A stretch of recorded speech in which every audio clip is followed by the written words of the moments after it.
आउज़ुबिल्लाहिमिनश्शैतानिर्रजीम बिस्मिल्लाहिर्रहमानिर्रहीम। मैं हूँ आपकी मेज़बान अदाज़ब। मुल्क भर में पेट्रोलियम डीलर्स एसोसिएशन की हड़ताल ख़त्म हो गई है। अगर इसकी बात की जाए जिस तरह से आवाम गुज़िश्ता कुछ रोज़ से शदीद मुश्किलात का सामना पेश करी थी, लेकिन अगर अब बात की जाए जिस तरह से रोज़मर्रा की ज़िंदगी आवाम जो है अपनी नॉर्मल रेगुलर लाइफ की तरफ आ चुकी है। और इसके अलावा अगर हम बात करें तो चीफ जस्टिस ऑफ पाकिस्तान की जो रिमार्क्स है वो भी आप लोगों के सामने, जिस तरह से बेहमगम जो है गैर कानूनी जो है इमारत बनाई गई हैं, इसी हवाले से हम अपने प्रोग्राम में गुफ्तगू करेंगे। हमें ज्वाइन कर चुके हैं, हमारे साथ मौजूद है पाकिस्तान पीपल्स पार्टी से शफाक मीमन साहब, और दूसरी गेस्ट भी हमें स्टोरी से ज्वाइन कर चुके हैं, हमारे साथ मौजूद हैं मुत्तहदा कौमी मूवमेंट पाकिस्तान से किरण मसूद साहब। मैं आप लोग खुश आमदीद कहूँगी। कैसे आप लोग? खैरियत से? सर, जिस तरह से अभी आपने देखा कि पेट्रोलियम जो मनसूआत है उसके ऊपर जो है आवाम के ऊपर किस तरह से बोझ डाला जा रहा है, इससे पहले कितनी दफ़ा जो है टैक्सेस भी और उसके बाद पेट्रोलियम की जो कीमत है वो भी आपके सामने, कभी 6 रुपये कभी 4 रुपये। आवाम जो है कभी काफ़ी मुश्किलात का सामना पेश करी है स्टिल अभी तक, और ये फिर स्ट्राइक आपके सामने है और फिर अब नॉर्मल रेगुलाइज हो चुकी है लाइफ लोगों की। लेकिन जब इस तरह की आवाम के ऊपर जब मुश्किलात डाल दी जाएंगी तो आवाम किस तरह से सर्वाइव करेगी? औज़ुबिल्लाहिमिनश्शैतानिर्रजीम बिस्मिल्लाहिर्रहमानिर्रहीम। सबसे पहले तो मैं आपका शुक्रिया अदा करता हूँ, आपने अपने प्रोग्राम में मुझे बुलाया। जैसे कि इस वक्त जो मुल्क के हालात हैं वो उसका सारा दारो मदार ही जो हमारे है ये पेट्रोल इंडस्ट्री से ही होता है, क्योंकि जब पेट्रोल महंगा होगा तो तमाम अशिया भी महंगी होती हैं। सबसे पहली चीज़ ये कि जब से ये गवर्नमेंट आई है तब से इन्होंने हर उस चीज़ के ऊपर इसी तरह यूटर्न्स किए हैं, और यहाँ तक कि IMF के पास भी ये इसी ब्याह पे जाते हैं। अब आप देखें कि पहले पेट्रोल 67 से आज पेट्रोल कहाँ पहुँच गया। तो ये चीज़ें सबके सामने हैं, और जिस तरह जो है मुल्क के हालात हैं और जिस तरह महंगाई हुई है, बढ़ रही है, पेट्रोल की वैसे ही बढ़ रही है। अब देखें ना, परसों एक पेट्रोल की एक अफवाह चली कि जी पेट्रोल की जो है ना हड़ताल हो रही है। कोई कहता है हो रही है, कोई कहता है नहीं हो रही, और पूरा शहर पूरा मुल्क अफरा तफरी कशमकश में लाइनें लग गई। आप देखें दूध वाले जो है अपने दूध के वो वीडियोस आई कि उन्होंने अपने दूध के उनमें अपना क्या कहते हैं पेट्रोल फिल किया। कोई जो है अपने क्या मतलब किस तरह कोई टैंकियां बाइकों की निकाल के लेकर आए हुए थे। तो बात ये है कि ये हालात, ये चीजें किस तरफ लेके जाना चाह रहे हैं कुछ समझ में नहीं आ रहा। यही तो सर मेरा सवाल है, किस तरफ लेके जा रहे हैं? आवाम के ऊपर महंगाई का बोझ डाल रहे हैं, इस तरह के आवाम को ज़हनी टॉर्चर कर रहे हैं। बिल्कुल वैसे ही जो हमारी आवाम में एक आलमी वबा कोविड, उससे उतना ज्यादा जो है डिप्रेशन में चली गई है। यहाँ पे लोगों को सर्वाइव करने के लिए उनकी उस तरह की कुव्वत अब रही नहीं है। तो ये एक और जब इस तरह के बोझ डाल दिए जाते हैं तो फिर किस तरह से आवाम सर्वाइव कर पाएगी? किरण साहिबा, आज से भी मेरा यही सवाल है, डॉलर की ऊंची उड़ान, आवाम किस तरह से सर्वाइव कर सकेगी? मुझे ये लगता है कि सर्वाइवल बहुत मुश्किल हो गया है आम आदमी का, क्योंकि आपको पता है कि डॉलर, पेट्रोल, फिर गैस नहीं है, ये सारी चीज़ें जाहिर है रोज़मर्रा की अशिया की कीमतें बहुत ज़्यादा बढ़ रही हैं। जो आम मुतवस्सित तबका है उसके घरों के चूल्हे तकरीबन बुझ चुके हैं।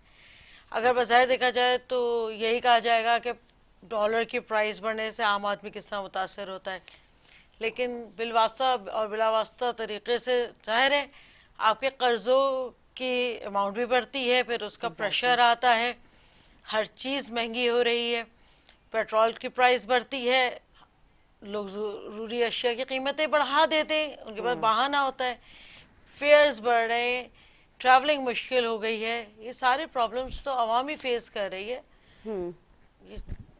बहुत ही बिल्कुल ठीक कह रहे हैं, सारी चीजें आवाम फेस कर रही है, आवाम टैक्सेस देती जा रही है, आवाम जो है हर चीज आवाम में बर्दाश्त कर रही है। ना सिर्फ गवर्नमेंट की तरफ से आवाम को किसी किस्म का कोई रिलीफ दिया जा रहा है, ना ही वफाकी गवर्नमेंट की तरफ से आवाम को किसी किस्म का कोई रिलीफ दिया जाता है। दावे वादे तो बहुत सारे कंटेनर पे चढ़ के किए गए थे, लेकिन उस तरह के दावे वादे अभी तक हमें नजर नहीं आ पा रहे।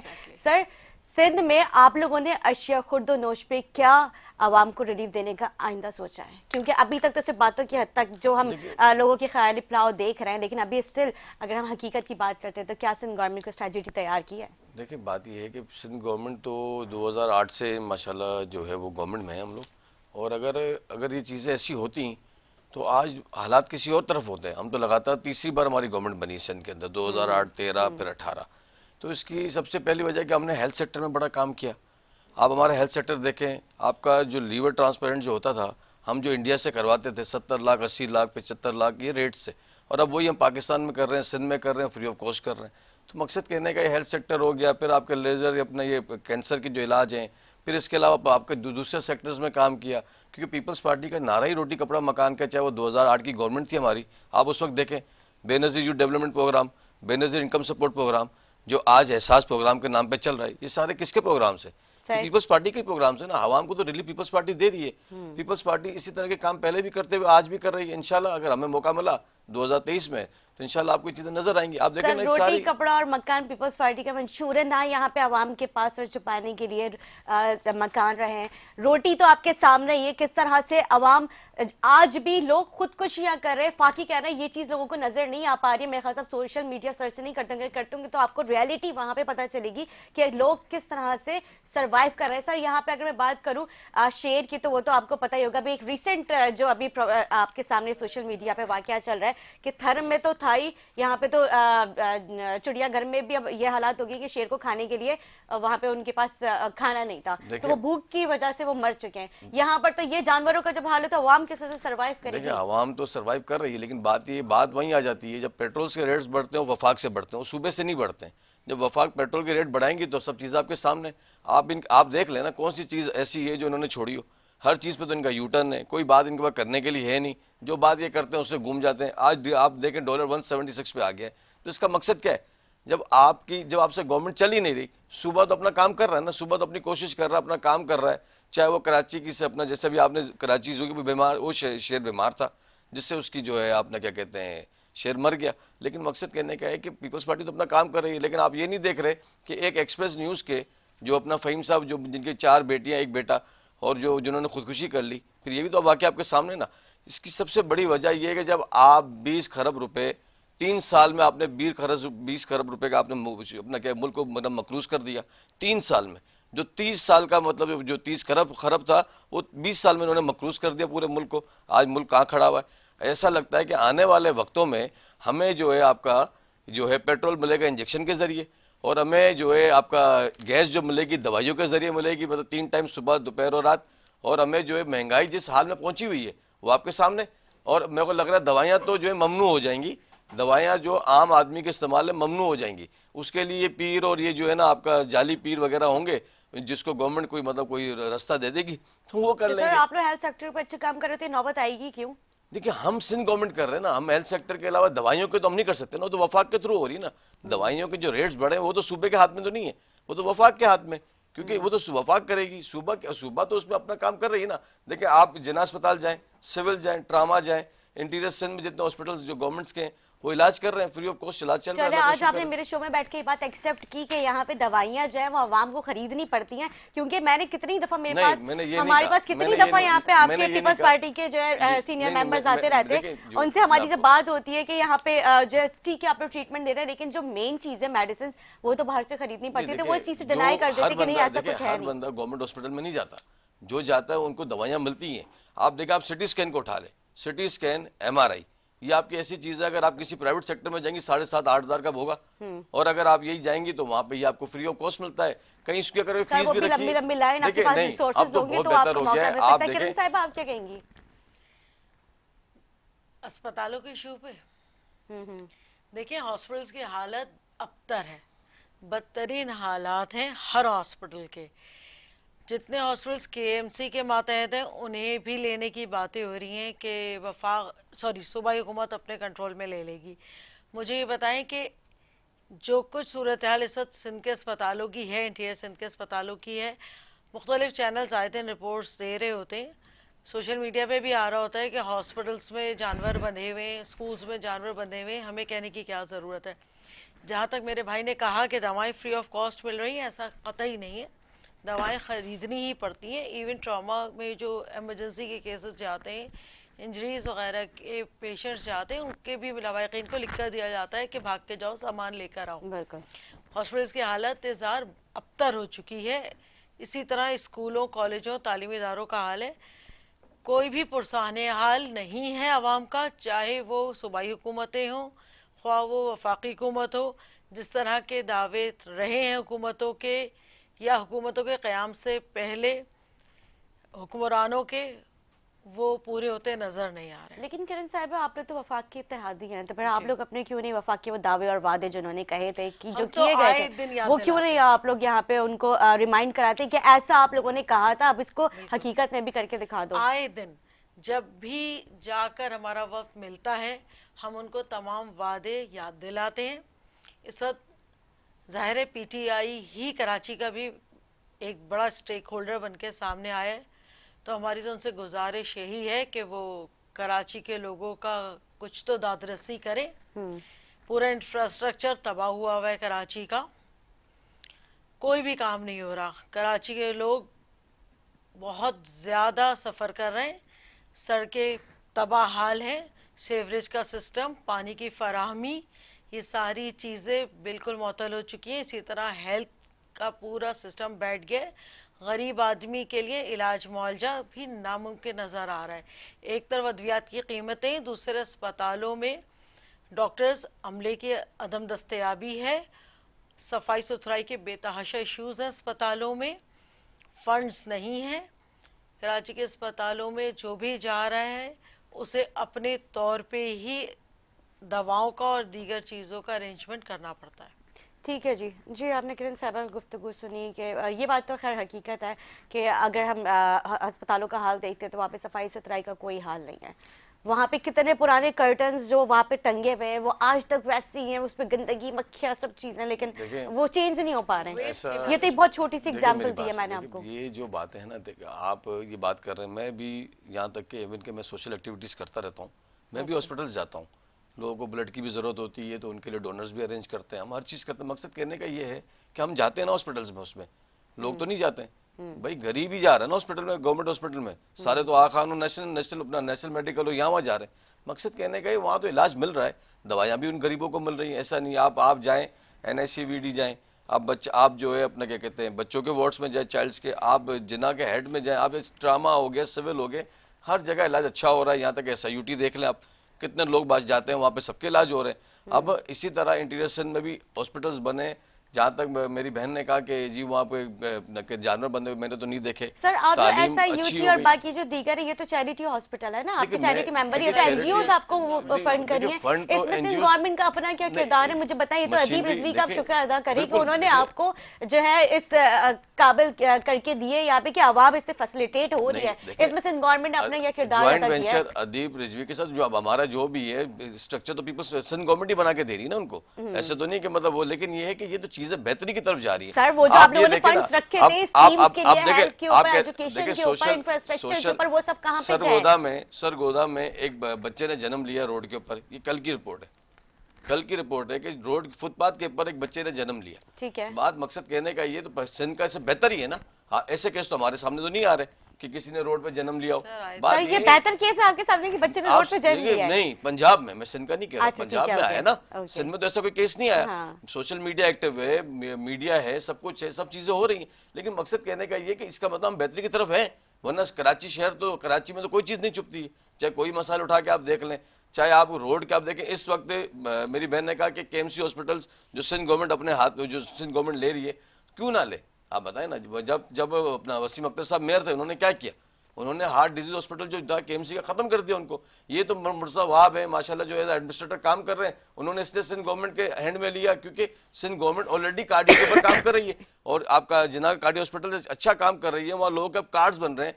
पहले ऐसे होता था, मैंने खुद अपने एक दोस्त है, उनको मैं लेकर गया, यहाँ तक क्या वो एक पैरामेडिकल स्टाफ आता है, वो व्हील चेयर चलाता है, और वो व्हील चेयर चलाता है, पहले उसका कार्ड बनता है, लाइक आ खान हो या कार्ड्स बनते हैं, ऐसे कार्ड्स बनते हैं। उसके बाद वो इमरजेंसी में जाता है, हर चीज़ हो रही है, वहाँ मेडिसिन भी दी जा रही है, मतलब इमरजेंसी के अंदर भी, फिर उनके जो टेस्ट वगैरह है सब हो रहा है। इसलिए सिंध गवर्नमेंट ने उसको ले लिया क्योंकि इनसे चलना नहीं था। उन्होंने जो करना था बस उस नाम पे पैसे खाना, हर चीज़ को उसी तरह लेके चलना। सिंध गवर्नमेंट बहुत अच्छा काम कर रही है, हम तीसरी गवर्नमेंट कर रहे हैं सिंध के अंदर, लेकिन इसका मकसद हम काम कर रहे हैं और हमारा काम हम कर रहे हैं। पीपल्स पार्टी वाले, हमारा एडमिनिस्ट्रेटर कराची किस तरह काम कर रहे हैं। केमाड़ी के अंदर जो है आपका एक गार्बेज पूरे उसमें बना हुआ था अपना पार्क में, जो KMC के माथे था। सिंध गवर्नमेंट ने कल उसका इफ्तिदा किया उस पार्क को, और वो पार्क सिर्फ लेडीज के लिए ओपन किया गया, उसका इफ्तिदा भी कर दिया गया।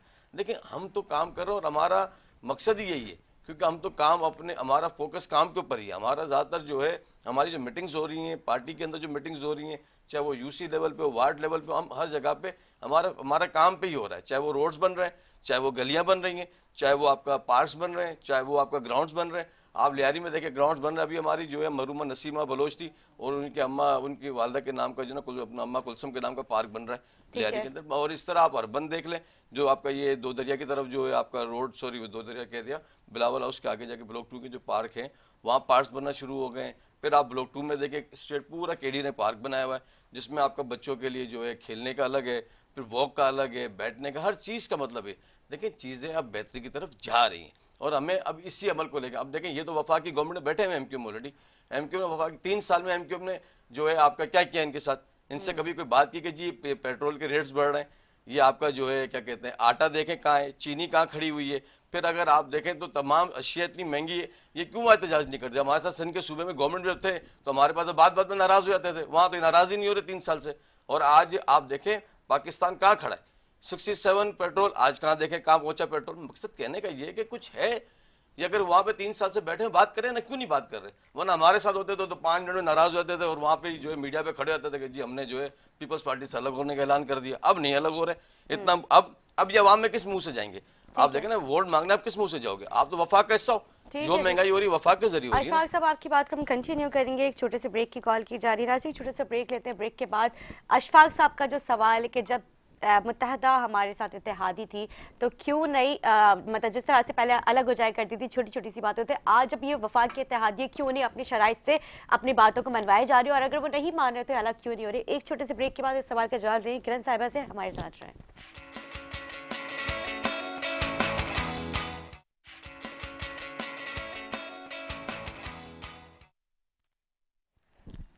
जी नाजरीन खुशामदीद। ब्रेक से पहले अशफाक साहब का सवाल था किरण साहिबा से कि मतलब किरण साहिबा की पूरी मुत्तहदा से ही है बेसिकली ये सवाल कि जब सिंध गवर्नमेंट जो है इनकी बात नहीं माना करती थी, चलो ये भी इन्होंने आज एक्सेप्ट कर लिया कि सिंध गवर्नमेंट अगर नहीं मानती थी तो मुत्तहदा अलग हो जाया करती थी।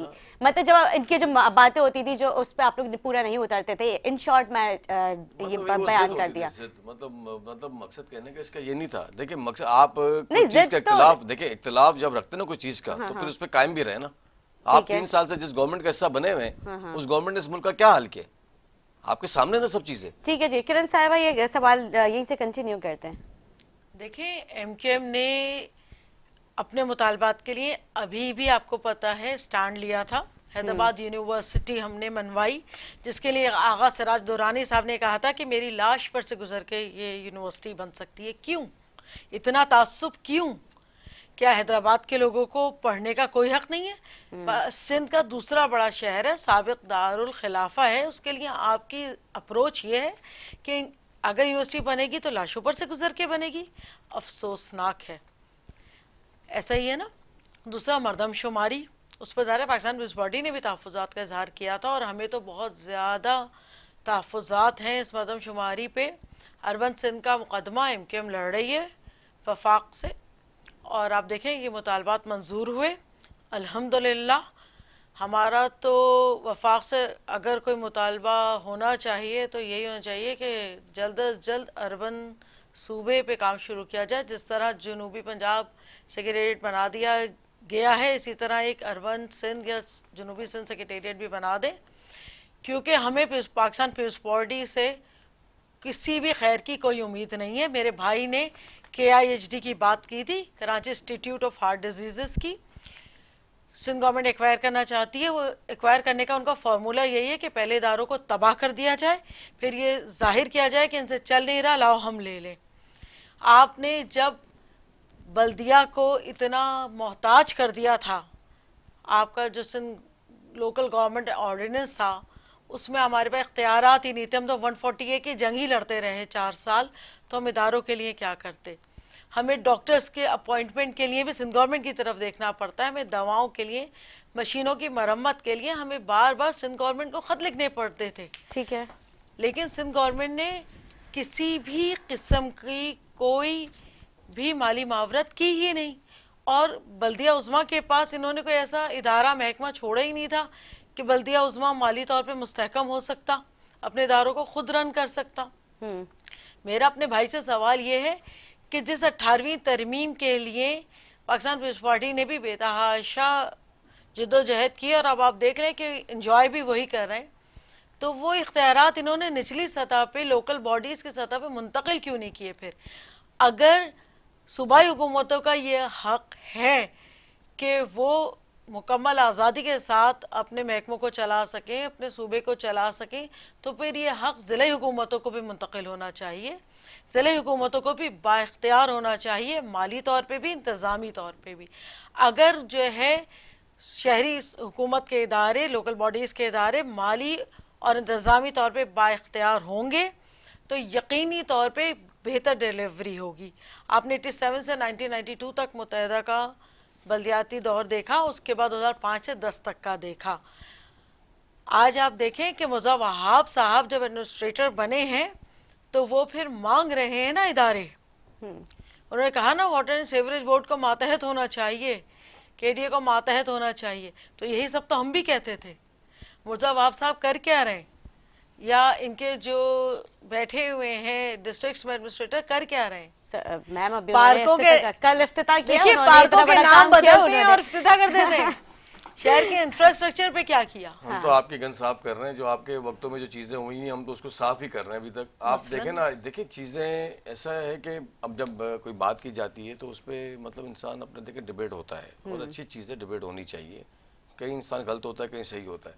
सारे हालात, सारे दारो मदार फिर वहीं जाके खड़े होते हैं वफाक की तरफ ही, क्योंकि उंगली वफाक पे उठ रही है। वहाँ पे तो आप कोलिशन में, अगर आप कहते हैं कि जी अपना एडमिनिस्ट्रेटर कराची, तो हम तो आपके 4 साल के जो गंद है वो साफ कर रहे हैं ना।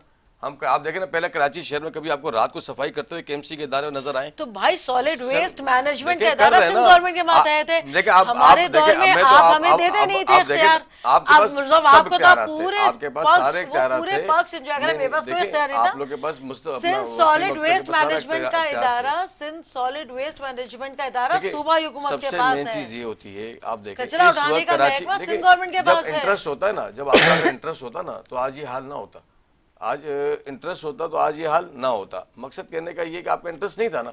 आज कराची शहर में रात में भी सफाइयां हो रही हैं, आपको इसलिए आपको कि रोड पे आपके पास नजर है आते हैं। ना, तो सिंध सर हम सॉलिड काम वेस्ट कर रहे हैं ना, तो मैनेजमेंट इसका बाद डिपार्टमेंट आप आपके पास मानती है। हैं इस बात रात में सफाइयां आप हो रही, इस काम बात हो रहा को- है। आप इस बात लेकिन को ये कि माने? आप लोग काम ही नहीं कर रहे थे। नहीं, वसीम आप- अख्तर साहब पाकिस्तान में होते कब नहीं, थे? ऐसा कुछ जब नहीं। जाते थे पैसों की इनकी बात होती थी, हर चीज पैसे पैसे। अब हम बात तो नहीं करना पैसे के चाह रहे बगैर किसी आप की काम पर्सनल करके लाइफ का, दिखा मकसद दें। कहने का ही। लेकिन ये बात ये कि जो काम आप 4 साल में नहीं कर सके, हमने वो 50 दिन 60 दिन, अगर मुर्सा को 60 दिन हो गए उसको हमने काम किया। एक सड़क और भी शुक्र अगर अल्हम्दुलिल्लाह, मरम्मत हुई हुई है तो दिखा बिल्कुल दें मुझे। बिल्कुल लेकिन- शहर बन लेकिन रही है। किरण साहिबा, अल्ताफ वाली रोड जो आपका भी ये यहाँ पर है, आपका आप अस्करी साउथ पार्क के में कर पास। रहे हैं काम? नहीं, मैं अल्ताफ किरण वाली रोड बता साहिबा, रहा हूँ, अस्करी कोरेंगी पार्क और के पास। सेंट्रल वो में रोड तो बन गया। आप डीएमसी काम कर रही थी ना, वहां पर तो ये केएमसी काम नहीं कर रही थी, सॉलिड मैनेजमेंट तो काम नहीं कर रही थी। सॉलिड वेस्ट मैनेजमेंट हर जगह थी। कचरा उठाने का काम सिंध गवर्नमेंट के पास था। वाटर एंड सीवरेज बोर्ड का महकमा सिंध गवर्नमेंट के ज़ेर इंतजाम है। सिंध सॉलिड वेस्ट डिपार्टमेंट कचरा उठाने का पाबंद है, हमारे पास नहीं वो है, था। लेकिन उस वक्त तो नहीं था। सेंट्रल का हाल आपने देखा नहीं, क्या हाल था निदा सेंट्रल का? था। स्टिल अभी तक वहां पे सेंट्रल कचरे का पहाड़ बना हुआ है। पूछिए कोरेंगी कि का भी यही एडमिनिस्ट्रेटर हाल है, तो वहां पे क्यों नहीं करवाया गया? वहां पे तो डीएमसी की मातहत थे ना सब डीएमसी चीजें। के मातहत तो था, लेकिन कचरा उठाने का महकमा इन्हीं के पास था। पहले DMC का नहीं, भी। अब आई है, पहले नहीं नहीं, था। पहले नहीं, उन्हीं के नहीं, मात नहीं, आप नहीं, मेरे ख्याल से नॉलेज में कोई वो है, आप तो इसको करेक्ट करें। solid waste नैयर रजा management- और रेहान हाशमी साहब जो है वहां पे, वो उन्होंने खुद बैठ के इस चीज का एतराफ किया कि हाँ हमारे पास भी कुछ इस तरह के मामला है जो हमने नहीं किया कर पाए और कुछ गलतियां हुई हैं उनसे। इस चीज का उन्होंने खुद एतराफ किया है। आज भी वो एतराफ करते कि हाँ ठीक है, कुछ गलतियां थी जो गुज़िश्ता टाइम जो हो गई, अब तो उनका जाहिर सी बात है, उनको भी वो रियलाइज करते हैं इस चीज को। तो वहां पे उस वक्त जो है सॉलिड मैनेजमेंट नहीं थी, डीएमसी काम कर रही थी, नैयर रजा और रेहान हाशमी साहब, अगर मैं गलत नहीं हूँ तो। जी अशफाक साहब। बस जी आपके सामने सारी बात है। आपने जो मौके पे मैंने बोलना तो आपने बोल दिया। यही होता है कि जब काम हो रहा होता है ना तो इख्तलाफ भी होते हैं और बात होती है। तो अब काम हो रहा है और अल्लाह का शुक्र है, कराची शहर में रोड भी बन रहे हैं। मैंने कोई साउथ की बात नहीं की थी, मैंने अल्ताफ हाली रोड है, ये आपका अस्करी पार्क के सामने, मैं उस रोड की बात कर रहा था। वहाँ की गलियाँ जो है वो भी आपका कल ही कारपेटिंग हुई है। मैंने रात को सोशल मीडिया पे देखा, मुर्सा आप सब वहाँ पहुंचे हुए थे। वो हर उस जगह पहुंच रहे हैं जहाँ काम हो रहा है, चाहे सफाई हो रही हो। ऐसे ऐसे पार्क से जो बिल्कुल ही डिस्ट्रिक्ट सेंटर में बंद पड़े हुए थे, खंडर बने हुए थे, वो साफ भी के यहाँ बिफोर आफ्टर की पिक्चर भी लगी, सब आई। और इफ्तिदा हो रहे हैं और अच्छी चीजें हो रही हैं। हम इंशाल्लाह आपको ये तो नहीं कहते, लेकिन ये कि 2 महीने में कराची बहुत बेहतर हो जाएगा। सर ये वही वाले इफ्तिताह हो रहे हैं वो जो खान साहब कराची आके जो ग्रीन लाइन के देखिए, इफ्तिताह करते देखिए, हैं, देखिए, मुर्तजा वहाब साहब रिबन नहीं काट नहीं के नहीं इफ्तिताह रिबन कर नहीं, देते हैं। वो मुर्तजा देखिए मेरी बात, नहीं नहीं नहीं, मुर्तजा वहाब साहब तैयार बाहर रेडी होने के बाद इफ्तिताह करते हैं, उससे पहले नहीं करते। अच्छा ये आप चाहे आप उठा के देख लें, और सबसे देखिए सब नहीं नहीं नहीं ऐसा नहीं है, नहीं बिल्कुल। आप देखें, अगर आप मेरी किसी बात पे अगर आपको कोई हो तो अच्छी बात, लेकिन आप देखें ना, आप इस बात को मानते हैं कि रोड पे सफाइयां हो रही रात को? आपको नजर आते हैं ना? मुझे नजर आते हैं, किसी को भी नजर नहीं नहीं क्यों नहीं आते हैं? अभी आप शारा फैसल कर, रात को मैं शादी से निकला, मैंने कुछ टाइम पहले देखा था, आज से मैं काफी चंद महीनों पहले शारा फैसल पे एक बस वो एक वहाँ पे गाड़ी थी, नहीं गाड़ियों के अलावा बाकायदा झाड़ू लग रहे हैं, सफाई हो रही है। लेकिन सफाई नहीं, शारा फैसल पूरा नहीं आता, जहाँ पे आपका शारा फैसल, आपकी बात सही है, मैं ये नहीं कह रहा, लेकिन एक फैसल कैंटोनमेंट बोर्ड आता है वो, और वो लगता है आपका यहाँ से आपका FTC पुल है ना, उससे पहले तक। अगर आयशा भवानी के बाद तो सारा जो है उसमें आता है, और वो रोड KMC में काउंट होती है, और वो सदर टाउन में ही काउंट हो रहा था जब वो टाउन्स हुआ करते थे। मकसद कहने का ये कि हमारी भी यही ख्वाहिश है कि कराची में काम हो, कराची तरक्की करे, कराची आगे बढ़े, और हम काम कर रहे हैं। हमने तो 4 साल, तो आप इससे पहले भी 4 साल आपके पास थे, मुस्तफा कमाल भी आपके ही थे, मेयर थे, क्या किया? आपके सामने तमाम चीजें, क्या नहीं आज नहीं कुछ भी नहीं किया ना, क्या होता तो आज ये हाल ना होता। अभी जो काम आप नहीं कर सके वो हम कर रहे हैं, हमें तो काम करने देना, हमें 1-2 महीने में देख लीजिएगा इंशाल्लाह कराची 1-2 रोशन हो जाएगा, हम भी देखते ठीक है हैं। जी, ठीक है जी। अशफाक साहब, गुज़श्ता रोज पेट्रोलियम डीलर्स की हड़ताल स्ट्राइक से मईशत को क्या नुकसान पहुंचा? देखिए, जहाँ तक पेट्रोल की जो स्ट्राइक थी, ये एक ड्रामा था वफाक की तरफ से। अच्छा, वफाक ने ये एक जानबूझ के अवाम को तंग करने के लिए हर उस हरबे को इस्तेमाल करते हैं जिससे अवाम तंग हो। ठीक है, मतलब इन्होंने ये तय किया हुआ है कि जी हमने अवाम को परेशान कर रहा है, कितना करना है। वो कहते हैं ना जी हम रुलाएंगे, तो ये रुला रहे हैं अवाम को। तो ये तो एक बहाना था।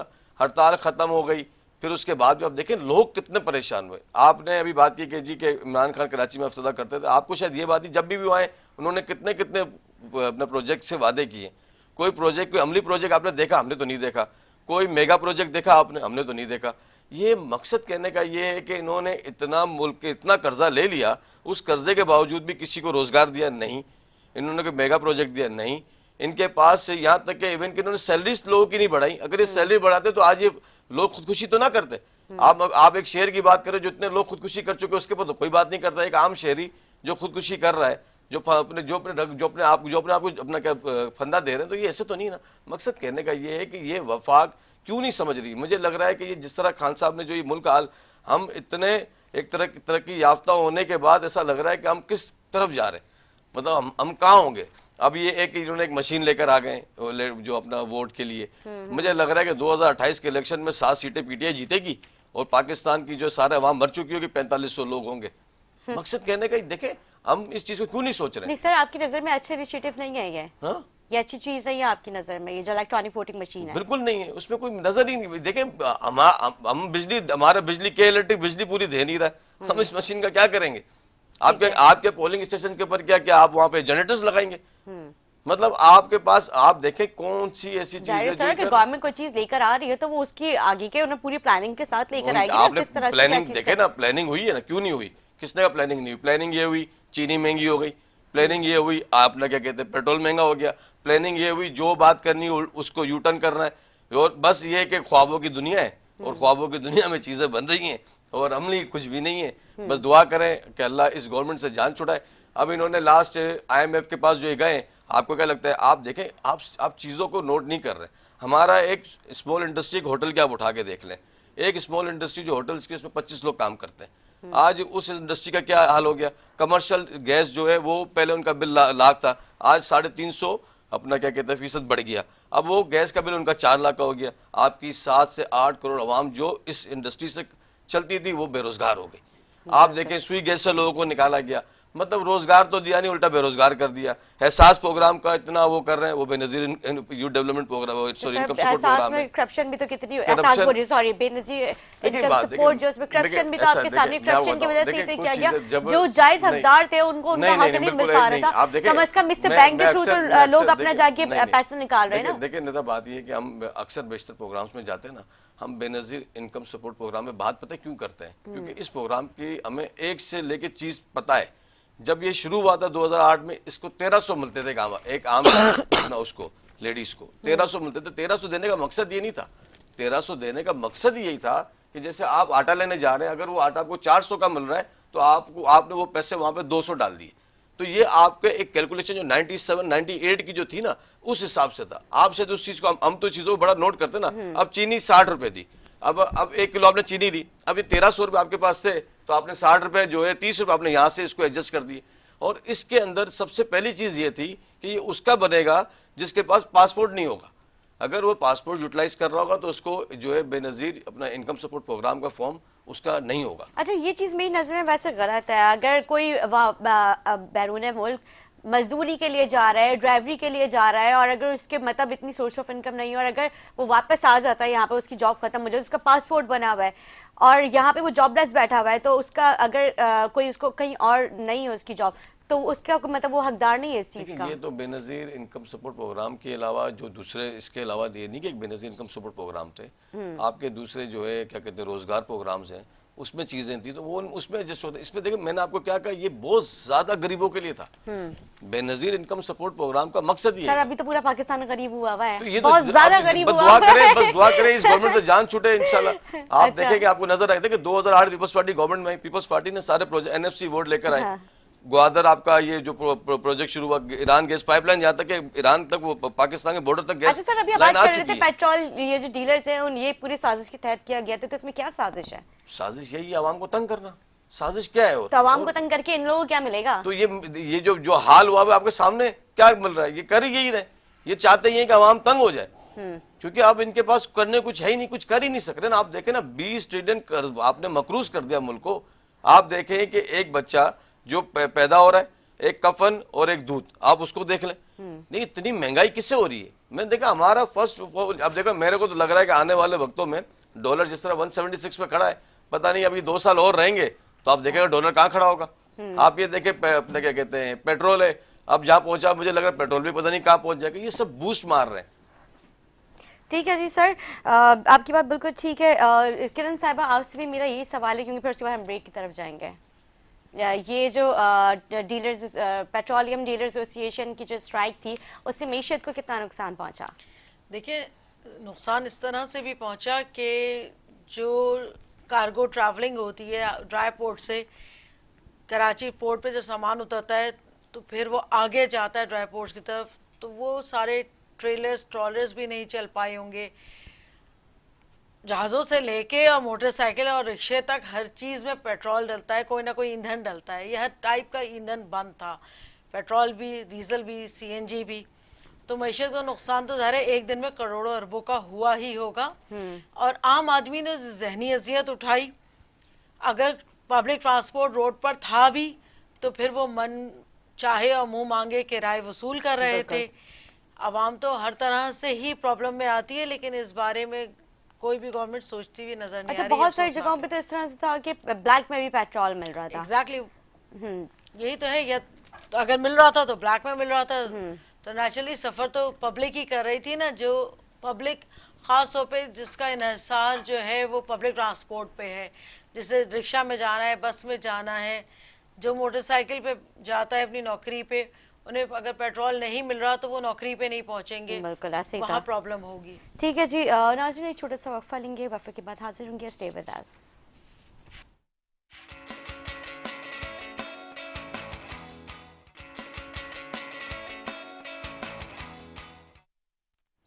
जी नाज़रीन, खुशामदीद। चीफ जस्टिस ऑफ पाकिस्तान ने रिमार्क्स दिए हैं कि शहर को गैर कानूनी इमारतों में तब्दील कर दिया है। चीफ जस्टिस ऑफ पाकिस्तान कहते हैं गैर कानूनी तामीरात पर जो है उन्होंने शदीद बरहमी का इजहार किया है और कमिश्नर कराची और दीगर मुतालिका इदारों को खूब झाड़ भी फैलाई है। इसी हवाले से मैं चाहूँगी कि अशफाक साहब जी, जो गैर कानूनी इमारात का जो एक जाल बनाया है पूरे कराची में, जिसका दिल चाहता है उनको लीज दे दी जाती है, जिसका दिल चाहता है उनको, सारे डिपार्टमेंट जो इसमें इन्वॉल्व है, बिल्डर जो इतना स्ट्रांग हो चुका है कि लोगों की सारी ज़िंदगी की जमा पूंजी के साथ खेले। नस्ला टावर की मिसाल आपके सामने है, किस तरह से सारे जो अच्छे स्टैब्लिश फैमिली के जो लोग थे वहाँ पे, और कुछ लोग थे जिस तरह के भी थे जिन्होंने जहाँ पे वो मतलब बैरून मुल्क रहते थे लेकिन उन्होंने अपनी प्रॉपर्टीज़ यहाँ पे लेके रखी हुई थी, सारी ज़िंदगी का उन लोगों का सरमाया था वो। तो जब बिल्डर्स जो है इस तरह के जब कारनामे कर देते हैं और इसके बाद जो है डिपार्टमेंट से पूछा जाता है तो वो कहते हैं कि हमें तो पता ही नहीं था, इस किसने लीज दी, कैसे हुआ। तो ये डिपार्टमेंट के बगैर, गवर्नमेंट की नॉलेज में लाए बगैर ये सारे काम हो कैसे जाते हैं? देखिए जी, जहाँ तक सवाल है, कोई भी चीज़ बगैर परमिशन के नहीं होती है और ये बाकायदा एक डॉक्यूमेंटेशन होती है। अगर किसी की प्रॉपर्टी उसके नाम पर होती है तो उसके अंदर किसी को इतराज़ नहीं होता है। फिर वो एक वर्बली या मतलब कोई हाई राइज प्रोजेक्ट्स वगैरह भी कोई होते हैं तो ये बिल्डर्स हैं, बिल्डर्स भी कोई बाहर के लोग तो नहीं है, हमारे ही मुल्क में रहते हैं, हमारे ही शहर में रहते हैं, हमारे ही लोग हैं। अगर कोई चीज़ में डॉक्यूमेंटेशन जो होती है वो पूरी करते हैं तो जाके उनको परमिशन मिलती है। और ये अभी से तो होता हुआ नहीं आ रहा, ये तो आपका 2000 से चलता हुआ आ रहा है। जो सर, अब प्रोजेक्ट्स हाई बन राइज रहे हैं बिल्डिंग कराची का में, आपने अभी जिक्र किया है, यहाँ पे हाई राइज बिल्डिंग्स बन जाती हैं, इतनी बड़ी बड़ी इमारतें बन रही हैं वो, तो किसी को नजर नहीं आता और बाद में वो देखिए, इलीगल करार दे दी जाती है। जिस तरह से पूरे शहर को उन्होंने जो है चिड़ियाघर बना के रखा हुआ है। चीफ जस्टिस ऑफ पाकिस्तान के रिमार्क्स भी आपके सामने अभी मैंने आपको सुनाया है कि उन्होंने क्या किस तरह से शदीद उन्होंने गुस्से का इजहार किया है। आपने हाई राइज सिर्फ आपको यही नजर आ रहे हैं, आपको हाई राइज जो है कैंटनमेंट बोर्ड में नजर नहीं आ रहे, सीबीसी में आपको क्लिफ्टन दिल्ली कॉलोनी वाले जो रोड है उस पर आप देख लें, लेफ्ट राइट हाई राइज बने हुए, किसने परमिशन दी उनको? वो तो क्लिफ्टन, वो तो कैंटनमेंट बोर्ड्स के एरिए। फिर आपको ये हाई राइज रेलवे के हदूद में नजर नहीं आ रहे। आप कराची जो है वो केएमसी में कितना फीसद है वो मेरी बहन भी बता सकती है। इसमें जो है आपका क्या कहते हैं सिविल एविएशन है, इसमें आपका जो है कैंटनमेंट बोर्ड है, फिर कैंटनमेंट बोर्ड भी एक नहीं है, Karachi cantonment board, Clifton cantonment board का, अपना Malir cantonment board, Monera cantonment board, फिर आपका फैसल कैंटनमेंट बोर्ड, ये सब हदूद है। अब वहाँ पे तो वहाँ भी हाईरेस बने हुए हैं। ये सब चीजें तो कभी से तो मैं कहता हूँ 2000 चलती हुई आ रही है और परमिशन प्रॉपर जो इदारे से मिलती है वही लोग वो प्रोजेक्ट काम करते हैं। कहीं कोई गलती हुई है, जैसे कोई चीज सामने आ जाती है तो उस पर बात होती है। आपको पता है इस्लामाबाद में पिछले एक उसमें हयात रेजेंसी होटल बना था, वो भी एक हाईरेस प्रोजेक्ट था। वो केस भी अपना सुप्रीम कोर्ट में गया, उस वक्त आपके अपना चीफ जस्टिस साकिब निसार साहब थे और उनके टाइम में गया, उनको अप्रूवल मिल गई, उनके ऊपर एक चार्जेस रख के उनको दे दिया। अब बाद में मालूम पड़ा जी उसमें तो इमरान खान साहब के भी घर थे, उसमें जो है अपना ये प्रोजेक्ट्स में जो है किस किस के नाम है, इन सबके घर से। मकसद कहने का ये होता है कि अगर कोई चीज़ है तो उसमें कोई ना कोई एक सजा के तौर पर जुर्माना हो जाता है ना, अगर कोई चीज़ गलती। बाकी हाई राइज तो मेरे हिसाब से अभी से तो मैं तो नहीं देख रहा हूँ, जिस एरिया में मैं रहता हूँ वहाँ भी हाई राइज है। हम तो कैंटनमेंट बोर्ड्स के एरिया में रहते हैं, हमारा एरिया तो आपका ना केएमसी का हदूद है ही नहीं, तो वहाँ पे तो 20-20 माला बने हुए। अब आप क्लिफ्टन डिफेंस से बाहर भी तो निकल के देखें ना, बिल्कुल न्यू देखते हैं। कराची, लियाकताबाद, गुलिस्तान जौहर, फेडरल बी एरिया, वहां पर देखें कितनी बड़ी बड़ी इमारतें बनाई हुई। 60 गज पे उन्होंने 4 फ्लोर डाले हुए। सर ये कहाँ से देखें कैसे वो- परमिशन दे दी जाती है? तो इंसानी जानों के साथ भी देखिए खेला जा रहा है ना। परमिशन दी जाती है ना, जितनी परमिशन होती है, लेकिन वो बिल्डर समझते ही नहीं है। कुछ बिल्डर इस तरह के, देखें हर बंदा सर तो गलत नहीं होगा ना। आप घूम फिर के बिल्डर पे आ जाते हैं, ये डिपार्टमेंट किस लिए बनाए गए? फिर देखिए, डिपार्टमेंट क्यों नहीं इसके ऊपर एक्शन लेता है? उस बिल्डर को पकड़ के बैठा लिया, भाई तुम गलत कर रहे हो, इंसानी जानों के साथ खेल रहे हो। जहाँ कंप्लेंट्स आती है तो वहाँ कार्रवाई भी तो होती है ना। जब कंप्लेंट्स आ रही है तो कार्रवाई हो रही है। अब जैसे हमने भी देखा जौहर के अंदर कहीं अपना क्या कहते हैं अब 4 माला बिल्डिंग बन गई, परमिशन उसके पास अपना ग्राउंड +1 की थी, फिर उसको ना इन्होंने अपना क्या कहते हैं अपना ये सीबी अपना ये हम क्या कहते हैं सिविल बिल्डिंग SBA, उन्होंने तोड़ा उसको। ऐसा नहीं कि नहीं टूट रहे हैं, चीजें हो रही हैं, लेकिन ये कि नजर नहीं आ रही। अच्छा, थोड़ा मकसद भी इस कहने तरह का से जाते वो कॉस्मेटिक्स जाके वो कर देते हैं, कॉस्मेटिक बस वो उनकी वो इंक्रोच होती है और इसके बाद वो उनकी सेटलमेंट हो जाती है, डीलिंग हो जाती है। नहीं, ये ऐसी सर कोई नहीं dealing नहीं देखिए- करे, मैंने खुद बाकायदे से प्रोग्राम किया, इसलिए मुझे आइडिया है कि हमने फिर बाद में कंप्लेन की थी for federal B area block 2 लेकिन में। फिर कार्रवाई हो गई होगी फिर उसके बाद सर उन्होंने कॉस्मेटिक्स किया था, उन्होंने कहा हमें मुतमईन करने के लिए कर दिया, लेकिन फिर बाद में पता चला कि उन्होंने सेटलमेंट की हुई थी और वहां पे वो बिल्डिंग दोबारा कंस्ट्रक्ट हो रही थी। किरण साहब आप क्या कहेंगी? चीफ जस्टिस साहब अगर कराची में गैर कानूनी तामीरात का नोटिस ले रहे हैं तो उन्हें फिर कराची के चारों तरफ जो पहाड़ियों पे बस्तियां बसी हुई हैं साला साल से, जिनके पास बिजली भी वाफिर है और कोई बिल नहीं जाता, उन तक किसी न किसी तरह पानी भी पहुंचा दिया जाता है, वो किसी नौयत का कोई टैक्स नहीं दे रहे। इसी तरह सोराबगोट और उससे आगे जो बस्तियां बस रही हैं, इवन बैरिया टाउन उन्होंने रेगुलराइज कर दिया, बहुत सारी चीज़ें रेगुलराइज हो जाती हैं। तो फिर चीफ जस्टिस साहब को कोई ना कोई जस्टिफिकेशन इन लोगों के लिए भी निकाल लेनी चाहिए और नोटिस लेना है तो मेरी उनसे दरख्वास्त होगी कि जितनी भी गैरकानूनी बस्तियां कराची में बसी हुई हैं और कराची के मुज़ाफ़ात में, उन पर जरूर फिर वो नोटिस लें। ठीक है जी, वो तो ले रहे हैं। जिस तरह से अभी जो पार्ट्स के ऊपर इमारत बना दी गई थी, इसके अलावा अगर हम बात करें नालों के ऊपर जो है उन्होंने तामीरात का भी सिलसिला उस पर शुरू किया था। तो सब चीज़ों के ऊपर चीफ जस्टिस साहब बहुत अच्छा काम कर रहे हैं माशाल्लाह, बहुत अच्छी उनकी ऑब्जर्वेशन है। और वो जिस तरह से पार्क्स के ऊपर कब्जे करवा दिए गए थे इलीगल, जब वहाँ पे बिल्डिंग्स और वहाँ पे भी काफ़ी रिहायशी आज भी आबाद थे, पार्क्स के ऊपर जो कब्जे कराए गए थे उन्होंने उसके ऊपर भी नोटिस लिया है कि आप फौरी तौर पे इसको ख़त्म करके और लोगों की जो सैर तफरी के लिए जगह आप इनको दोबारा से बहाल करें, क्योंकि ये तो जाहिर सी बात है गवर्नमेंट लैंड से और उनके ऊपर कब्जा करके। सर ये कौन कब्जे करता है? नहीं, यही तो मैंने आपसे कहा कि 2000 से आप देख लें, मुस्तफा कमाल के टाइम में चाइना कटिंग, बाबर गोरी साहब शामिल, और आपका जितने पार्ट्स है उसके ऊपर हाई राइज जो भी बिल्डिंग्स बनी वो एमक्यूएम के दौर में बनी। अच्छा। और जी बिल्कुल चाइना कटिंग पार्क में कब्जा तो इन्हीं के दौर में हुआ ना। और अब आप देखें ना, ये तो चीजें चलती हुई आई हैं। मैं आपसे मैंने जिक्र क्यों 2000 से किया, इसलिए किया ना कि उस वक्त चीजें चलती हुई आई। 2008 तक 2008 भुट्टो साहब ने शुरू किया। नहीं, जुल्फिकार अली भुट्टो साहब ने नहीं किया। कॉलोनी, देखिए ये यहाँ तक के पार्क की भुट्टो कॉलोनी, शाहनवाज भुट्टो कॉलोनी, ये कॉलोनीज नहीं है, ये इन गोट आबाद है, कॉलोनीज ये को गोट जी, आबाद इन है, गोटों ये को कॉलोनीज क्यों नहीं लीज है। किया जा रहा नहीं है? नहीं, ये गोट आबाद है। मलीर, देखिए मलीर गोट वेस्ट आबाद में चले हाँ, जाएं, ये गोट आबाद की कराची, जमीन है। फिर मतलब आपकी सोराबकोट पार कच्ची करें, आबादी की जमीन है, सफूरा गोट गोट आबाद चले है। जाएं। हमारे ये पास कच्ची आबादी है, गोट नहीं, आबाद है। गोटों की लीज का सिलसिला, ये गोट ये भी आबाद की कब्जे जमीन के है। तरीका है देखिए ये कि कब्जे का आप तरीका पहले नहीं है। वहां लाके ये तो बसाते हैं देखिए, अंदरूनी से, शहर फिर के जब अंदर भी आप आपकी देख लें, जमीन का सेटलमेंट हो जितने भी जाता है पार्ट्स, तो उनको आग जितने बड़े बड़े लगाते पार्ट्स थे झुग्गियों उन को, सब के और ऊपर तो फिर हाई राइज तो वहाँ बने इमारत ना, तामीर वो तो होगी। एमक्यूएम के दौर में बने। और यहाँ तक कि चाइना कटिंग तो एमक्यूएम के दौर में भी। एसटी प्लाट के ऊपर जो शादी हॉल्स बने किसके हैं? वो जो आप कहेंगे कि एसटी प्लाट शादी हॉल के किसके हैं?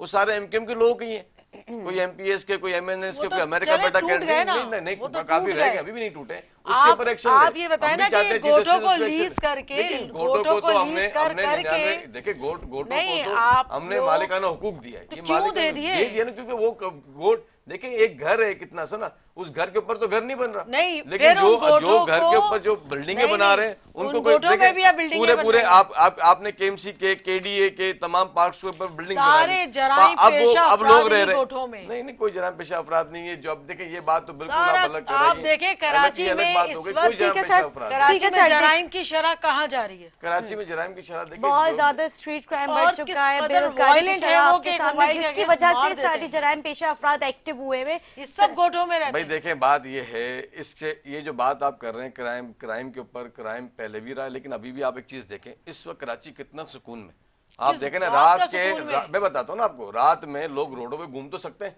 आपके दौरों में तो लोगों को रात में तो यहाँ पे 15 लाशें मिलती थी रोज शहर में।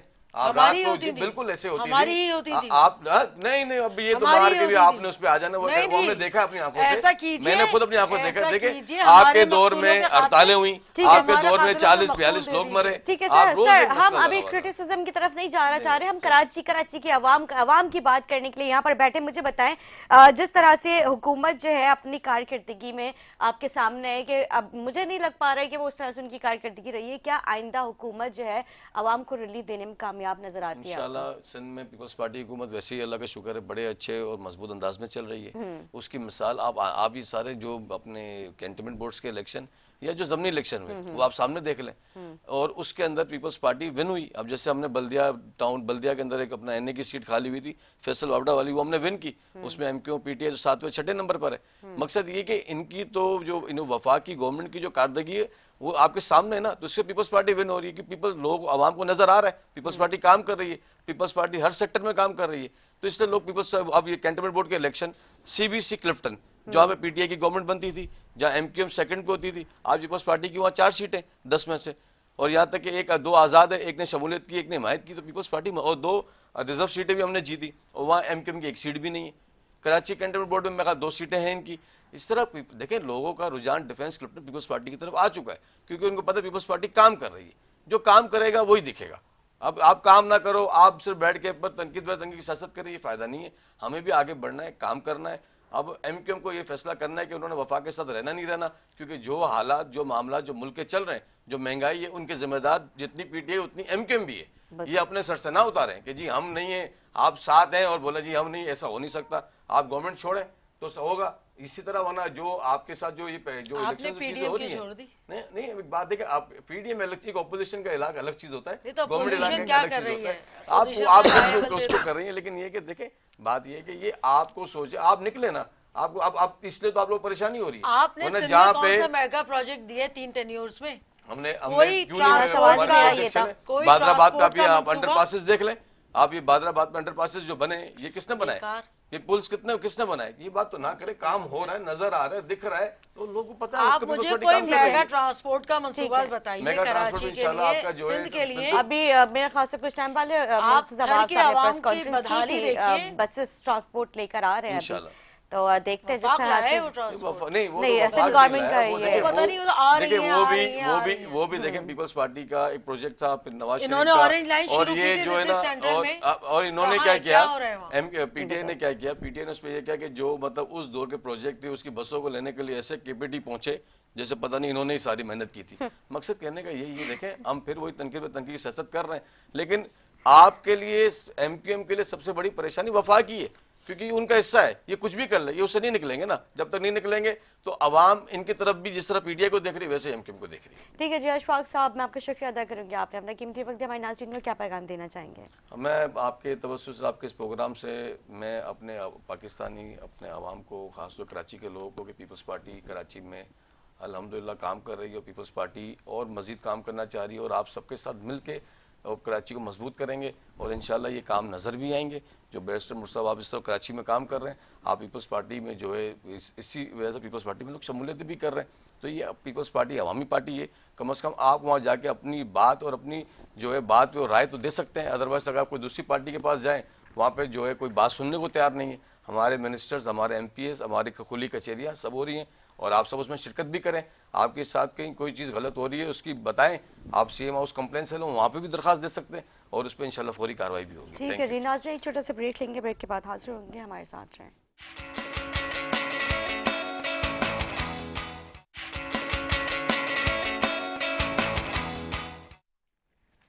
जी नाज़रीन, खुश आमदीद। ब्रेक से पहले जो गुफ्तगू चल रही थी वो भी आप लोग के सामने थी। ब्रेक के बाद हमें ज्वाइन कर चुके हमारे साथ मौजूद है पारसी ज़मीन पार्टी के सीनियर मेंबर निहाल मलिक साहब। मैं आपको खुश आमदीद कहूँगी। किरण साहब हमारे साथ पहले से मौजूद हैं। निहाल साहब, कराची शहर को बिल्डिंग का जाल किसने बनाया? औज़ुबिल्लाहिमिनश्शैतानिर्रजीम, बिस्मिल्लाहिर्रहमानिर्रहीम। बहुत ही बेहतरीन इशू पे आपने मुझसे स्टार्ट लिया है। देखिए, आज कल जो कराची में सिलसिला चल रहा है तोड़ फोड़ का, ठीक है, अदलिया काबिल एहतराम है, अदलिया हमारे लिए, बिल्कुल, लेकिन जिस वक्त हमारे चीफ जस्टिस साहब ने इस बात का ऐलान किया कि नस्ला टावर को बम से उड़ा दो, तो उस वक्त भी कराची में बहुत सारे मुकामात पर गैर कानूनी तामीरात हो रहे थे और होते हैं, अभी तक हो रहे हैं। ठीक है, तो अदलिया बिल्कुल काबिल एहतराम है हमारे लिए, लेकिन जब सिर्फ नस्ला टावर को ही हम क्यों देख ले, बहुत सारी चीज़ें हैं कराची में, बहुत सारी आबादियों को तोड़ी गई हैं, लेकिन जब इसको आबाद किया जा रहा था या कोई फ्लैट हम या आप बुक करवाने जाते हैं तो वहाँ हमें सारे डॉक्यूमेंट दिखाए जाते हैं, जी इससे मंजूर शुदा, इससे मंजूर शुदा, इससे मंजूर शुदा, ठीक है ना। तो अब हम और आप ऐसे हैं कि बस हमने जी कर लिया, हमने अपने पैसे वहाँ पे लगा दिए, हमें तो नहीं पता ना, हमने अपनी जमा पूंजी पूरी ज़िंदगी की लगा दी वहाँ पे अपने बच्चों के मुस्तकबिल के लिए। लेकिन जिन इदारों के सर्टिफिकेट्स ये शो करते हैं, जिन इदारों की इजाज़तनामा ये शो करते हैं, वो इदारा भी ज़िंदा होता है वहाँ पे, वहाँ के लोग भी ज़िंदा होते हैं, वहाँ की मिनिस्ट्री भी ज़िंदा होती है, सारे लोग ज़िंदा होते हैं। और फिर ऐसा नहीं कि सिर्फ कागजात दिखाया जाता, उस साइट के विजिट कराए जाते हैं बाकायदा झंडे लगा लगा के गाड़ियों में, और उस साइट पे झंडे लगाए जाते हैं। तो फिर उस वक्त क्या जो इदारा है वो सो रहा होता है, भंग पी के सो रहा होता है, उसी वक्त वो इदारा हरकत में क्यों नहीं आता है, वजह क्या है? यही मेरा भी ब्रेक से पहले मैंने भी सवाल किया था, क्यों नहीं पीपल्स पार्टी के हमारे पास अशफाक वंगी साहब बैठे हुए थे, मैंने कहा ये उस वक्त क्यों नहीं डिपार्टमेंट जो है उन बिल्डर्स को बिठा के ये सवाल करने कि भाई ये क्या तुम इंसानी जानवर और उनके जज्बात के साथ खेल रहे हो। ये मैं आपको बता रहा हूँ ना कि उस वक्त वो इदारा जो होता है, उस इदारे के अफसरान के पास पहले से ब्रीफकेस पहुंचा दिया जाता है। हाँ। अब अच्छा वो फिर वो अंधे बहरे लंगड़े लूले थारे हो जाते हैं, और जब अदलिया जागती है तो फिर लोग बेघर हो जाते हैं। तो ये सरासर जुल्म है, अब आप देखें कि अभी पीपल्स पार्टी के जो मिनिस्टर थे वो फ्लोर पे उन्होंने कहा हम ये कर देंगे, वो कर देंगे, फलाना कर देंगे। लेकिन आप ये बताएं कि जब निस्ला टावर की इजाज़त दी गई थी, जब निस्ला टावर बन रहा था, तो उस वक्त भी तो सिंध में इनकी हुकूमत थी। इन्होंने क्यों नहीं इदारे को पाबंद किया? इन्होंने क्यों नहीं इदारों को पकड़ा कि भाई आप क्यों दे रहे हो इजाज़त? आज अगर कोई ये हुकूमती इदारे, देखें आम बिल्कुल सियासी लोग आ रहे हैं, निस्ला टावर के हवाले से बात कर रहे हैं, कहीं भी तामीराती हवाले से बात कर रहे हैं, बिल्कुल उनका हक है। लेकिन अगर पीपल्स पार्टी आके अगर ये बात करती है खड़ी होके, या पीपल्स पार्टी का कोई मिनिस्टर खड़ा होकर ये बात करता है, तो बड़ी शर्म की बात होगी। वजह कि अगर मैं मिनिस्टर हूँ और मेरा इदारा अंधा हुआ है और पैसे लेके खा रहा है और मैं अंधा हुआ सोया हुआ हूँ, और फिर मैं आके फ्लोर पे भी ऐसी बातें करें, नहीं, ये शर्म वाली बात है। तो ये सरासर गलत है। बिल्कुल ठीक कह रहे हैं सर, लेकिन मुझे पीएसपी की तरफ से किसी किस्म का कोई मौक़िफ़ अभी तक मुझे नज़र ही नहीं आया। और पीएसपी जिस तरह से आई थी स्टार्टिंग में काफ़ी एक्टिव, एनर्जेटिक और जो है ना हर जगह पे मतलब नज़र आती थी उनकी बैनरिंग वगैरह, लेकिन अब उस तरह से मुझे पीएसपी की कारकर्दगी नज़र नहीं आ रही। कंटोनमेंट बोर्ड के इलेक्शन में भी पीएसपी जो उस तरह से एक्टिव नहीं नज़र आई। अब आइंदा जो बल्दियाती इंतखाबात होते हैं, क्या उसमें पीएसपी अपना पार्ट अदा करेगी या फिर अभी जिस तरह से चुप करके बैठ चुकी है वैसे ही रहेंगे? नहीं, देखें आप, ठीक है, अगर आपने टीवी में देख के ये सोचा है कि पीएसपी बैठ चुकी है। नहीं सर, मैं ग्राउंड रियलिटी की बात कर रही हूं, टीवी की हद तक बात नहीं कर रही हूं। कंटोनमेंट बोर्ड के इलेक्शन के हवाले से देखिए, जीतना ना जीतना वो एक अलग बात है। हाँ। एमक्यूएम भी तो थी ना। आज एमक्यूएम ने कितनी सीटें ली? तो इसके मानी क्या एमक्यूएम खत्म हो गई? नहीं हुई ना खत्म। ठीक है, हम हमारी नई पार्टी है, अभी हमें आए हुए कितने अरसे हुए? 5 साल हुए। ठीक है, 2018 के इलेक्शन में सबको पता क्या हुआ। एमक्यूएम, पहले एमक्यूएम के 50 अबव एमएनएज थे, आज कितने हैं? नहीं है ना। तो इसके माने क्या एमक्यूएम खत्म हो गई? नहीं हुई ना खत्म। इसी तरह देखिए, कंटोनमेंट बोर्ड के इलेक्शन में पीएसपी ने भरपूर हिस्सा लिया। सीटों का ना आना ये कोई मसला नहीं है। देखिए, एक दो चीज़ें होती हैं इलेक्शन में, एक होता है कि हम जीत जाएं और एक होता है हम कामयाब हो जाएं। 2018 के इलेक्शन में 251 से मैंने इलेक्शन लड़ा, ठीक है ना। इलेक्शन का रिजल्ट आया ना, ओके, मैं नहीं जीता, लेकिन अल्लाह ने मुझे कामयाब किया। कैसे कामयाब किया? कि जिन लोगों ने वहां से इलेक्शन जीता था, आज वो वफाकी वजीर भी हैं, लेकिन वहां के लोग उनको गालियां दे रहे हैं, उनको कोस रहे हैं, बददुआएं दे रहे हैं। लेकिन आज मैं अपने हलके में जाता हूं तो अल्हम्दुलिल्लाह हर कोई हमें वेलकम करता है।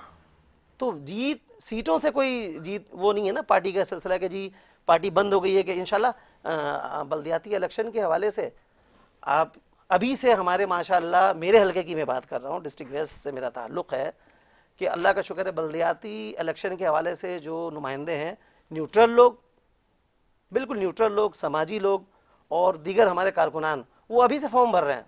आप चलें मेरे साथ, टीम को भेजें, मैं अपने डिस्ट्रिक्ट वेस्ट के दफ्तर में दिखा दूँ कितने फॉर्म जमा हो गए कैंडिडेट के लिए। अच्छा, ग्रेट, ठीक है जी। निहाल साहब, मुत्तहदा कौम मूवमेंट पाकिस्तान कहती है कि पाक से ज़मीन पार्टी प्रेस कॉन्फ्रेंस पार्टी है, ये बात दुरुस्त है? देखें, मुत्तहदा कौमी मूवमेंट अगर ये कहती है कि पाक सर ज़मीन पार्टी प्रेस कॉन्फ्रेंस वाली पार्टी है, तो शायद इन्होंने ये नहीं देखा कि हमने अभी जो नाज़ोबाद में एक एहतजाजी मुजाहरा किया था, गोली मार से लेके सुरजानी तक, ठीक है ना। तो इनको सिर्फ हमारी प्रेस कॉन्फ्रेंस नज़र आई, लोगों के दर्द नहीं नज़र आया। अच्छा। एक ये। दूसरी बात ये कि प्रेस कॉन्फ्रेंस हम तो करेंगे, आप तो असेंबली में बैठे हो, आप असेंबली में क्या कर रहे हो? आपका वफद नाराज़ होता है, वज़ीर आज़म साहब से जब मिलता है या किसी बड़े इससे मिलता है, तो आप क्या बातें कर रहे हो? आप तो कराची के मसाइल के हवाले से बातें नहीं, आपको तो ये फिक्र पड़ी हुई है कि 90 खुल जाए, यूनिट ऑफिस खुल जाए। भाई कितने लोग लापता हैं, कितने लोग शहीद हो गए हैं, आप बताएं ना कि कौन सा ऐसा शहीद है जिसके वर्षे को क्या किया जा रहा है उनके लिए। मैं आपको चल के मैं दिखाता हूँ, अपने एरिया में मैं दिखाता हूँ कि ऐसे ऐसे लापता लोग हैं जिनकी 5-5 बरसियाँ हो गई, 10-10 बरसियाँ हो गई हैं, लेकिन पता नहीं है उनको कि वो जिंदा है कि मर गए। तो फिर आप बरसी कैसे करा रहे हैं लापता की? ये तो उनकी है ना। अच्छा, अब देखें मजे की बात, एमक्यूएम वालों के पास जब वो कारकुनान उनके घर वाले जाते हैं तो वो कहते हैं हम क्या कर सकते हैं। कोई बोलता फारूक सत्तार के पास जाओ, कोई कहता नहीं ऑन द रिकॉर्ड में बात करूंगा, आप मेरे साथ चले, मैं आपको ऑन द रिकॉर्ड बात दिखाऊंगा, लोग मैं फैमिलियों से मिलवाऊंगा आपको, ठीक है ना। माजरत के साथ, आप बुरा नहीं माने। 2018 में जब एमक्यूएम वफाक का हिस्सा बनी तो टॉप ऑफ द एजेंडा जो चीज़ थी वो लापता असीर साथियों की रिहाई का मसला था। और अल्हम्दुलिल्लाह इस वक्त जो फिगर हज़ारों सैकड़ों में था वो चंद तक आ गया है। अब सिर्फ 15, 20, 25 लोग रह गए जेलों में, और लापता साथी भी बिल्कुल चंद रह गए। हाँ, ड्राई क्लीन फैक्ट्री हमारे पास ऐसी कोई नहीं है। कोई ये पूछे कि जिन लोगों की बुनियाद पर एमक्यूएम के खिलाफ इतना बड़ा ऑपरेशन किया गया था कि ये सब जराइम पेशा अनासिर हैं जो 90 से पकड़े गए थे, वो फिर पाक सर जमीन पार्टी का परफॉर्मा जेलों में भर के पाक साफ होके कैसे फौरी तौर पे बाहर आ गए, उन्हें किसी अदालत ने रिहा नहीं किया। अच्छा ठीक है, अभी आपने एक वर्ड इस्तेमाल किया किरण साहब, ड्राई क्लीन, जो पार्टी का आपने यहाँ पे अभी नाम लिया, तो ड्राई क्लीन से क्या मुराद है? अभी आप देखिए ना, एक शख्स जिसपे हजारों चार्जेस थे, जिसके ऊपर कत्ल के, दहशतगर्दी के बेतहाशा मुकदमात थे, उसने पीएसपी का परफॉर्मा भरा, फिर पता ही नहीं चला कि वो मुकदमात कहाँ गए। वो बाइज्जत तौर पे भरी भी नहीं हुआ अदालत से, बस वो बाहर आ गया। आज वो आजादाना रह रहा है, और जो उनके पर सारे जो चार्ज सारे उनके पर केसेस से वो कोर्ट पूछ रहा है ना। नहीं किरण साहब, लेना शुरू कर अदलिया हमारी इतनी स्ट्रांग है, वो किसी को ना, वो कोई अदलिया पे हमला है नहीं। हाँ, मुझे कोई एतराज थोड़ी है, मैं नाम लूंगी कि फला आदमी फला केस में उठा था, और जब उसने पीएसपी का परफॉर्मा भरा, इतनी स्ट्रांग हो गई है कि अदलिया को अपने इशारों पे चलाएगी। अदलिया तो केस गया ही नहीं ना। जो केस एक कोर्ट में चल रहा है, जिसके ऊपर एक केस जो है साबित हो चुका है एक बंदे के ऊपर, वो कैसे ड्राई क्लीन हो जाएगा? अच्छा देखिए, मैं दो बातें आए हैं, ठीक है, आप जो पीएसपी में काम कर रहे हैं, जिनका हमें ये उम्मीद भी नहीं थी कि पता नहीं 100 साल की सजा लगेगी उन्हें, या पता नहीं 100 बार फांसी होगी इन्हें, इनके ऊपर तो इतने खौफनाक चार्जेस है, लेकिन वो आए। अगर वो अच्छा ठीक है, मुझे पता है, एक सवाल है मेरा, ये जो सारी जो केसेस जो बता रहे, जो जिस पार्टी के वो कारकुनान थे, ये उस दौरान इनके ऊपर लगे थे, और वो पीएसपी में जाने के बाद वो ड्राई क्लीन हो गए, इससे क्यों? तो इसका मतलब वो मुत्तहिदा के कारकुन थे। सुने मैं अब कहना चाहूंगा दो बातें। मेरी बहन काबिल एहतराम है, मेरी बहन। देखिए, दो बातें मैं इनसे करूंगा। पहली बात ये कि जैसे इन्होंने कहा कि 90 पे छापा पड़ा, जो लोग पकड़े गए वो दहशतगर्द थे बकौल इनके। जो चार्जेस मैंने ऑन द रिकॉर्ड में बात कर रहा हूँ, मुझे ये चैलेंज नहीं कर सकते। मैंने कहा चार्जेस, ठीक है, इकरार किया इन्होंने कि वो करप्ट थे, कातिल थे, ये थे, वो थे, जो भी था। अब वो 90 पे छापा किसने पड़वाया सबको पता है, वो वीडियो भी आ गई है, ठीक है ना। अब जो लोग 90 से पकड़े गए, अब वो पीएसपी में आने के बाद वो फेयर हो गए, बकौल इनके पीएसपी में आने के बाद फेयर हो गए, तो मैं समझता हूँ कि कराची की आवाम ड्राई क्लीन हो गए, पूरा वर्ड सुने ड्राई क्लीन हो गए। तो फिर अगर पाकिस्तान में अगर ड्राई क्लीन की कोई ऐसी मशीन है तो बताया जाए, फिर तो पूरे पाकिस्तान में जहाँ जहाँ ऐसे मामलात हो रहे हैं, बलूचिस्तान की बात मैं कर रहा हूँ, बलूचिस्तान में जब एक रा का एजेंट या दहशतगर्द जो है वो पहाड़ों से क्लाशनकोफ ऐसे लेकर आता है, तो उसको हार पहनाया जाता है, उसको फूलों के गुलदस्ते दिए जाते हैं, उसको 5 लाख दिया जाता है कि चलो ठीक है, तुम सही हो जाओ, ठीक है ना, अच्छी जिंदगी गुजारो। तो क्या महाजी लड़कों ने क्या गुनाह किया था? ये तो एमक्यूएम की जिम्मेदारी थी कि वो बात करते हैं। एमक्यूएम के जो लोग हैं, माजरत के साथ, क्योंकि मैं भी एक सियासी वर्कर हूं, कि एमक्यूएम के जितने भी लीडर हैं जो अल्ताफ हुसैन के जाने के बाद लीडर हो गए, ये उनकी जिम्मेदारी थी। ये पैर पकड़ लेते, इदारों के पैर पकड़ लेते, मिन्नतें करते हैं कि भाई ठीक है, जो किसने गुनाह करवाया, अजमल पहाड़ी किसने बनवाया, सर ये किसने बनवाया, बहुत डिटेल में जा रहे हैं सर अभी। नहीं हाँ, एमक्यूएम ने जब वफाकी हुकूमत में शामिल होने का फैसला किया, तो हमारा पहला मुतालबा यही था ना कि जो लोग सियासी बुनियादों पे कैद हैं या लापता हैं, उनको बाजियाब कराया जाए। और वो हुए करप्ट थे, तो कैसे आप कह रही हैं? नहीं, आप बकौल आपने भी कहा कि जो वहां से पकड़े गए थे कातिल थे, दहशतगर्द थे। मैंने ऐसा कुछ नहीं कहा, मैंने ड्राई क्लीन करवा दिया।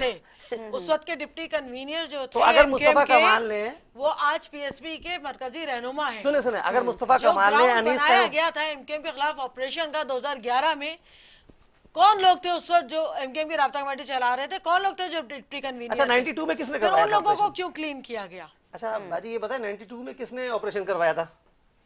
दुनिया जानती है। जवाब दें आप, कराया था, किसने करवाया था? फौज ने कराया था। फौज के लिए किसने एतराफ किया था टीवी पे बैठ के लाइव?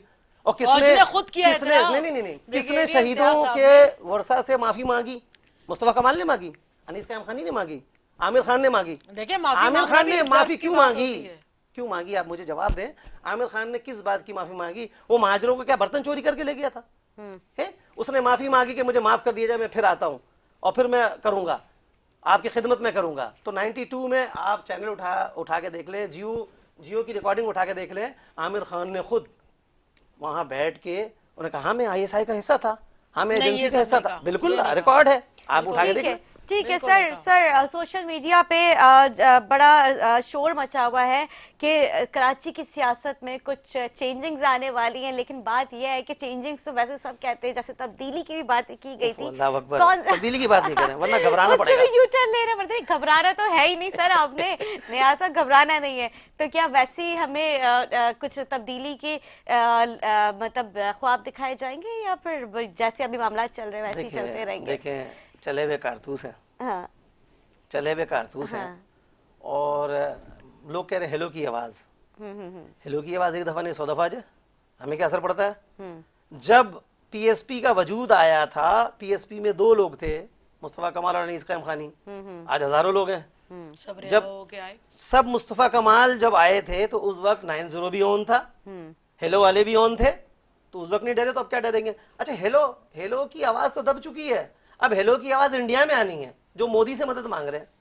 अच्छा। अब रह गई बात जो हमारे साबिक गवर्नर की बात हो रही है। तो भाई देखें, साबिक गवर्नर साहब काबिल एहतराम हैं, बिल्कुल हर साल नवंबर में वो ये शोशा छोड़ते हैं, आ जाए ना, हम तो कहते हैं कि आ जाए। नहीं, ये स्पेसिफिक नवंबर में सोचा छोड़ते हैं। जी जी, ऐसा क्यों दिसंबर है? में सर्दियों की वजह से नहीं आ पाते हैं बेचारे। अच्छा। तो कहने का मकसद ये है, उन किसी के आ जाने से MQM को, PSP को, किसी को कोई असर नहीं पड़ता। देखें, PSP एक अपनी जमात है, देखें मरहून मिन्नत हम नहीं है। कोई MQM फला, कोई MQM पाकिस्तान, कोई MQM ये, भाई MQM का झंडा वही। सर, PSP तो भी तो माजी में MQM का हिस्सा ही थी ना, बिल्कुल तो PSP नहीं थी, हाँ, PSP नहीं थी, लोग थे, तो माजी में लोग भी तो सियासी हिस्सा ही थे ना, कायदीन थे, मुत्तहदा का बिल्कुल हिस्सा थे, थे ना। बिल्कुल थे। तमाम लोग जो 2011 में मरकजी जिम्मेदार थे, डिप्टी कन्वीनियर थे, 13 में अचानक चले गए, और उसके बाद आप सबने देखा कि किस तरह से वो अचानक वापस लाए क्यों गए। चले गए? सवाल अचानक करें इनसे, वापस आप क्यों आए, चले गए? रातों रात इतनी इमरजेंसी में प्रेस कॉन्फ्रेंस हुई कि जब सहाफ़ी ने पूछा कि आपकी पार्टी का नाम क्या होगा तो हकला गए। झंडा पूछा तो तुबा शोर का झंडा उल्टा लहरा दिया। इतनी इमरजेंसी में एक पार्टी बनी है, 2018 में मुस्तरद हुई, कैंटोनमेंट बोर्ड में मुस्तरद हुई, अपकमिंग बल्दियाती इंतखाबात में मुस्तरद होने के बाद फिर शायद बेहतर करेगा, अल्लाह की दुबई मर्जी है। वापस जाएंगे। सुने अब अच्छा। आपको ये जो कह रही ना, कम से कम PSP घबरा के बनी ना, कम से कम महाजरों के खून से नहीं बनी। ठीक है। महाजरों को कत्लेआम करवा के, रा का एजेंट का लेवल लगवा के नहीं बनी। आज मैं ये कहता हूँ मुत्तहदा वालों से, पाकिस्तान वालों से, ये लंदन में, पाकिस्तान में, आई डोंट नो, ठीक है, मैं इनसे ये मुत्तहदा पूछ- कौमी मूवमेंट पाकिस्तान, सर पूरा बोले देखिए, आप। हम मुत्तहदा- इसके ऊपर गुफ्तगू करते हैं, एक छोटा सा ब्रेक लेते हैं, ब्रेक के बाद हाजिर होंगे, हमारे साथ रहे हैं।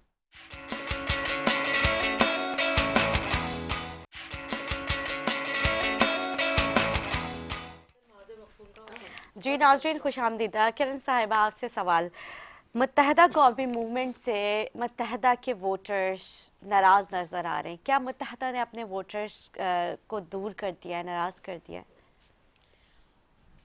ये तासुर उभरा है कि हमारे है। वोटर हमसे नाराज हैं 2018 के रिजल्ट से और फिर अभी कैंटोनमेंट बोर्ड के रिजल्ट से। मेरा मानना ये है कि इंजीनियर रिजल्ट्स थे। पब्लिक गैदरिंग में जब हम जाते हैं तो लोग यही कहते हैं कि हमने वोट मुत्तहदा को ही दिया था, हमें नहीं पता कि हमारा वोट कहाँ गया। अगर इंजीनियर इलेक्शंस आइंदा नहीं हुए, फ्री एंड फेयर इलेक्शन होता है, अपकमिंग बल्दियाती इंतखाबात में इंशाल्लाह मुत्तहदा क्लीन स्वीप करेगी। ठीक। MQM का वोट MQM से नाराज नहीं है। हाँ, क्योंकि कराची के आम आदमी के मसाइल हम गुज़िश्ता बल्दियाती दौर में इस तरीके से हल नहीं कर सके जिस तरह की रिवायत मुत्तहदा की थी, और लोगों को आदत थी, लोगों को ये उम्मीद रहती थी कि मुत्तहदा के नुमाइंदे जब भी मुंतखब होंगे आवाम की खिदमत करेंगे।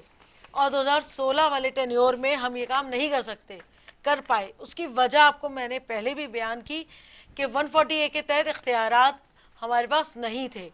जितने भी ऐसे महकमे हैं कि जो बराह रास्त आवाम की ज़िंदगी पर असरअंदाज हैं, सबसे अहम महकमा वाटर एंड सीवरेज बोर्ड का, सॉलिड वेस्ट मैनेजमेंट बोर्ड का महकमा, वो हमारे पास नहीं थे। हमारे पास मालियाती और इंतजामी इख्तियारात ही नहीं थे। फिर इस SLGA का ड्रॉबैक कुछ इस तरह का भी था कि यूसी और डिस्ट्रिक्ट और सिटी में कोई भी ना इस तरह से बॉन्डिंग नहीं थी, या ये कह लें कि मेयर पूछ नहीं सकता था डिस्ट्रिक्ट चेयरमैन से या यूसी चेयरमैन से कि भाई तुम कर क्या रहे हो। इन्होंने एक अजीबोगरीब किस्म का बलदियाती निज़ाम डिज़ाइन किया था जिसमें सबको मादर पिदर आज़ाद कर दिया था ठीक। और माली इख्तियारात बिल्कुल सेल्फ कर लिए थे सिटी गवर्नमेंट के। ठीक ये है। है एक ड्रॉबैक, हम तो नहीं कर सके इसकी वजह से जो है आपके वोटर्स थोड़े से बिल्कुल ऐसा ही है। नाराज लेकिन नजर आ मैं रहे हैं। बताऊं, काम तो अपने ही आते हैं और लोग इस बात से वाकिफ हैं। ठीक है जी।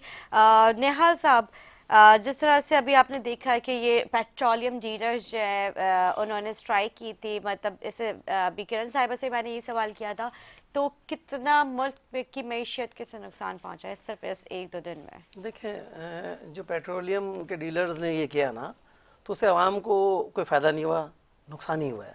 और मईशत को कितना नुकसान हुआ? मईशत को आप देख लेना कि एक दिन में अगर आपने रोडों का अंदाजा लगा लिया होगा कि जब आप निकलती हैं तो मोटरसाइकिलें ना कितनी होती हैं, और जिस दिन बंद हुआ उसके बाद आप देख लें कि ट्रैफिक का क्या हाल था, कि जहां हम 1.5 घंटे में सफर करते थे वहां आधे घंटे में हम पहुंच गए। तो इसी तरह से मईशत को नुकसान हुआ कि जो हमारी आमद थी वो खत्म हो गई, बंद हो गई। तो देखिए, पेट्रोलियम की मसनूआत के हवाले से मैं कहूँगा कि ये जो बेवकूफ़ बना रहे हैं हमें, ये अभी आप ये देखें कि अफगानिस्तान ने ऐलान कर दिया है कि 37 रुपये लीटर देगा। क्यों भाई, वो कहाँ से आसमान से निचोड़ के निकाल रहा है पेट्रोल? अफगानिस्तान अभी अभी आज़ाद हुआ ना, कितने दिन हो गए, वो अभी उसने ऐलान किया, आप अखबार उठाएं, 37 रुपये लीटर देगा। तो वो आसमान से निचोड़ेगा? नहीं नहीं नहीं, उसने ईरान से मुआहदा कर लिया। और पाकिस्तान जो वो आलमी इस पे जा रहे हैं, तो भाई ऐसे आलमी इत्तेहाद से हमें क्या फ़ायदा कि हमारे लोग भूख और अफलास से मर जाएं। 37 रुपये लीटर वो दे रहा है तो उसको ईरान दे रहा है ना, आप ईरान से लेना। क्या ईरान से आप नहीं ले सकते हैं? बिल्कुल ले सकते हैं। इससे देखिए, महंगाई इतनी अरूज पे है कि मुझे बड़ा अफसोस होता है कि जो हमारे वफाकी वज़रा ना, वो आके महंगाई के हवाले से और पेट्रोलियम के हवाले से जब वो बयान देते कि वहाँ इतना है वहाँ से कम है, तो मैं उनसे ये कहूँगा कि भाई अमेरिका में एक मजदूर जो है ना, वो 1 घंटे का 10 से 15 डॉलर लेता है, ठीक है, और वो 45 घंटे एक वीक में काम करता है, और 192 घंटे पूरे महीने वो काम करके उसको जो उसकी उजरत मिल रही है मैक्सिमम कम से कम 2203 या 5 डॉलर है, ठीक है ना। आप पाकिस्तानी देख लें कि पाकिस्तानी वो तकरीबन 3 लाख से अबव है, आई थिंक 3.25 लाख के अबव है। लेकिन एक पाकिस्तान में जो मजदूर काम करता है वो पूरे महीने में 240 घंटे वर्क करता है। कितने? 240 घंटे वर्क करता है, और मैक्सिमम उसकी क्या उजरत है कि वो 25,000 से 30,000। तो मैं ये इनसे मैं पूछना चाहता ना, वफाकी वज़रा से, हम यहीं से गए ना, ये लोग यहीं से गए ना, तो उनको मैं देता हूँ 25,000 रुपये, वो अपनी लग्जरी सारी चीज़ें छोड़ दें, मैं देता हूँ, और 1 महीने नहीं 15 दिन वो आए और अपनी फैमिली के साथ, ठीक है ना, अपनी फैमिली के साथ 15 दिन इस 25,000 रुपये में अपना गुजारा करके दिखा दें, तो हम लोग बोलना छोड़ देंगे इन सब चीज़ों को।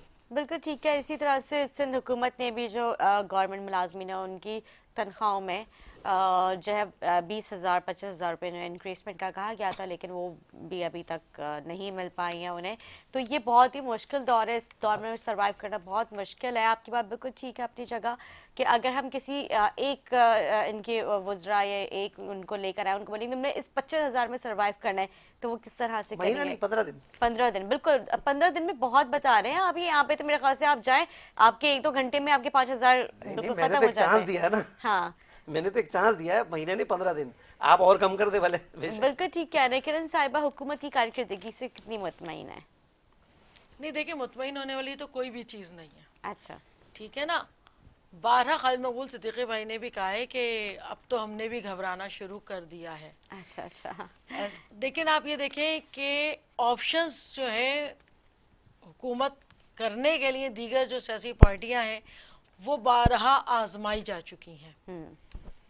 ना तो पाकिस्तान पीपल्स पार्टी ने इस तरीके से कोई काबिल कदर कारनामा अंजाम दिया है कि उन्हें दोबारा चांस दिया जाए, ना मुस्लिम लीग नून की कारकर्दगी कोई ऐसी रही है कि कहा जाए कि नहीं इनको दे दिया जाए चांस।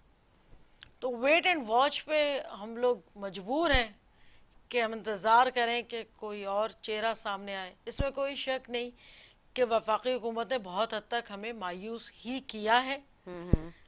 लेट्स सी क्या होता है। ये नहीं है कि हमें महंगाई की फिक्र नहीं है या हमें लोगों की परेशानी का अंदाजा नहीं। लेकिन किरण साहिबा, अभी आपने फिर से किसी और को आजमाना है, जो वेट एंड वॉच नया चेहरा सामने जो आएगा, क्या फिर से आप लोग किसी और के ऊपर एतमाद करके हुकूमत के उनको हुकूमत में लेके आएंगे, इत्तेहादी बनेंगे, फिर से आवाम के ऊपर वही सारे जो है टैक्सेस और महंगाई के बोझ, पेट्रोलियम की जो आपके सामने जिस तरह से मामला चल रहे हैं, अशिया खुर्दोनोश, ये सब चीजें बता, आवाम का क्या कसूर है? हम हर बार नई चेहरों को क्यों आजमाते हैं? हर बार हम एक्सपेरिमेंट्स क्यों करते हैं? जब हमने इतना सब कुछ आजमा लिया, आप अपने ऊपर क्यों एतमाद करके नहीं आप मैं तो खुद ये कह रही हूँ आपसे कि एक मौका आप हमें दे दें, फिर हाँ, हमें आजमा लें एक दफा।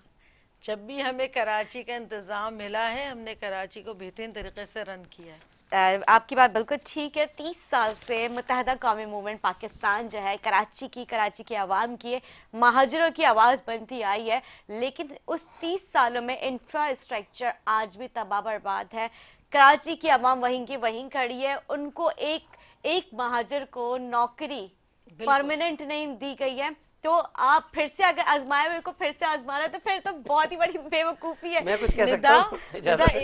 अब आपने मुझसे एक बात की है, देखिए 1987 में पहली दफा मुत्तहदा ने बल्दियाती इंतखाबात में हिस्सा लिया, कामयाबी हासिल की। हमने शहर को डेवलप किया, इतना डेवलप किया कि लोग डर गए और एक मसनूई ऑपरेशन मुसल्लत कर दिया गया। 1992 में जो बल्दियात ख़त्म की गई, वो फिर 2001 में कहीं जाके दोबारा बल्दियाती इंतखाबात हुए कराची में।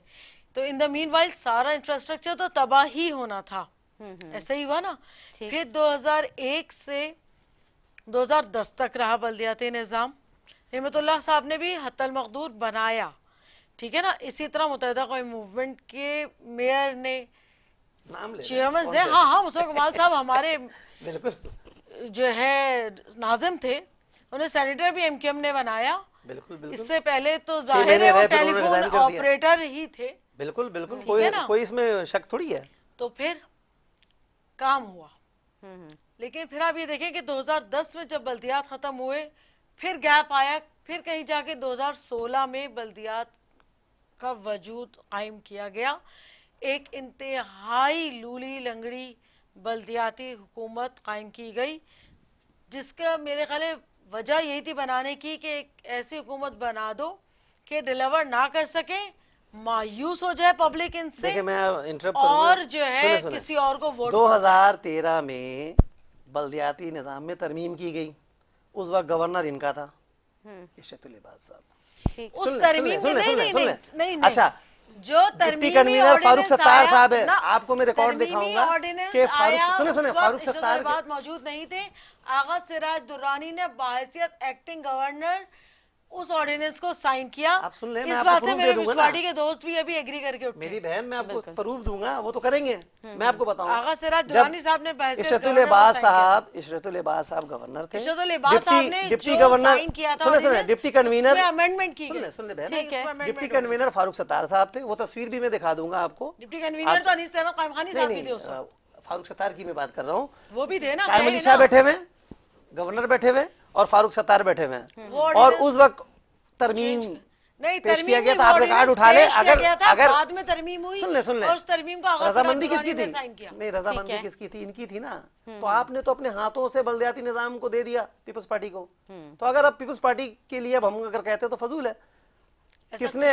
अपने ही गिराते हैं ना शमन पे बिजलियां, तो अपनों ने कराया। नहीं, देखिए मेरी बहन, ऑन द रिकॉर्ड है, आप जब बोले मैं आपको प्रूफ लाके मैं दे दूंगा ऑन एयर, या आप जहां बोलेंगे मैं आपके दफ्तर में लाके दे दूंगा। हाँ, ऑन रिकॉर्ड है कि आगा सिराज दुरानी ने साइन किया था। वो छोड़े साइन, पहली मीटिंग उसकी तस्वीरें हैं, ठीक है, पाकिस्तान के अखबारों में, बड़े बड़े अखबारों में उसकी तस्वीरें आई कि तरमीम किया जा रहा है। तरमीम तो नहीं, चल, खत्म हो गई बनाया बात। गया था जिसको इशरतुल लिबास साहब ने तो नहीं साइन बनाते किया ना, था, नहीं बनाते। वो हाँ, क्यों बनाया? वो उसको आपके थे, अमेंड किया गया, MQM की उसको थे ना। अमेंड किया गया, उसको अमेंड किया गया, उसमें से इख्तियारात को निकाला देखिए, गया, ये रोना हम सारे तो होते रहेंगे। डिपार्टमेंट्स जो है वो लेकिन मेन वापस मुद्दा लिए है गए। कि अब जैसे बहन ने मेरी कहा कि मुत्तहदा कौमी मूवमेंट को दोबारा अगर दे दिया जाए तो अल्लाह करे इनको मिल जाए, अच्छी बात है। अगर अवाम के लिए कोई करता है तो हमें क्या एतराज है? अल्ताफ हुसैन साहब आगे करते तो हमें क्या एतराज है? अवाम के लिए अब देखिए नया चेहरा, नया चेहरा, नया चेहरा। इमरान खान का ऐसा नया चेहरा आया कि अब तो आंखें बंद भी करते तो वही नजर आते साहब मौसूफ में।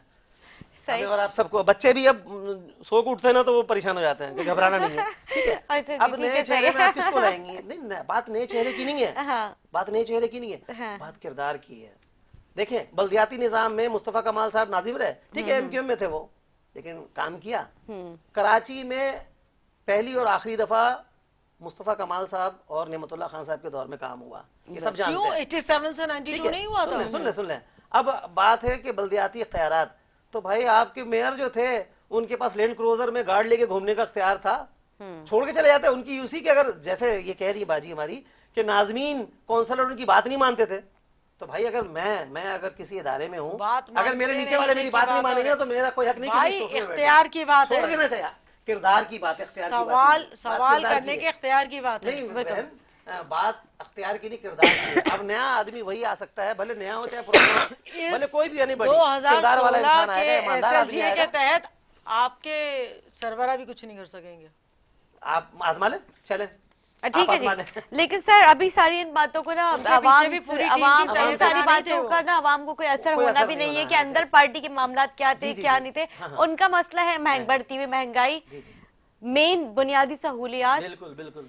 खाने पीने की चीजों के ऊपर कंट्रोल, मतलब जो अशिया खुर्दो नोश है वो किस तरह से कम होती हुई नजर आ रही है। ये अवाम को जो है ये सारी चीजें चाहिए, उनको दिलचस्पी इसमें अब रही नहीं देखिए, है। उनकी दिलचस्पी इन सारी चीजों में जो अवाम को जो वोट दे के मुंतखब करती हैं और उन अपने मफाद के लिए वो लेकर आते हैं ना, जाहिर सी बात है कि हमें सहूलियात मिल पाए। तो अब आवाम को इस सारी चीजों की सियासत में आप कोई इंटरेस्ट रहा भी नहीं कि कोई भी है उनको रिलीफ किस तरह से दे रहा है, ये बताएं। देखिए, उनको रिलीफ, मैंने क्या कहा कि उनको रिलीफ इसी तरह से मिलेगा कि जब किरदार वाले लोग बैठे होंगे इदारों में, नशिस्तों पे, किरदार वाले लोग होंगे, ईमानदार लोग होंगे। ईमानदार होना एक अलग बात है, किरदार होना चाहिए। किरदार कि एक किरदार वाला आदमी है, अगर उसको 3,000 रुपए अगर मिले तो 3,000 रुपए लोगों पे खर्च कर दे। अब रह गई महंगाई को कंट्रोल करना, तो देखिए बीबी, सीधी सी बात है कि जो महंगाई हो गई है, लेकिन अल्लाह ही इस पे रहम कर सकता है। अगर हम इसी तरह नए चेहरे पुराने चेहरे करते रहे, एक दूसरे पे कीचड़े उछालते रहे तो बहुत मुश्किल है। अवाम को निकलना पड़ेगा अब।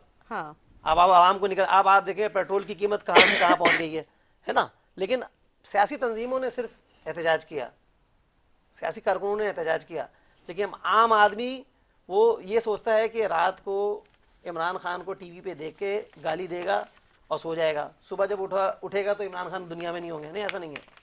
जब तक कि आम आवाम नहीं उठेगी, जब तक कि आम आवाम नहीं निकलेंगे, भले वो किसी भी सियासी जमात के साथ खड़े होकर करे, लेकिन इनकलाब की जरूरत है पाकिस्तान में। अवाम ना अब इतनी मफलूज हो चुकी है जहनी तौर पे कि उनमें ना अब ये पार्टीज और सियासत में कहीं जो ना बस रही नहीं है।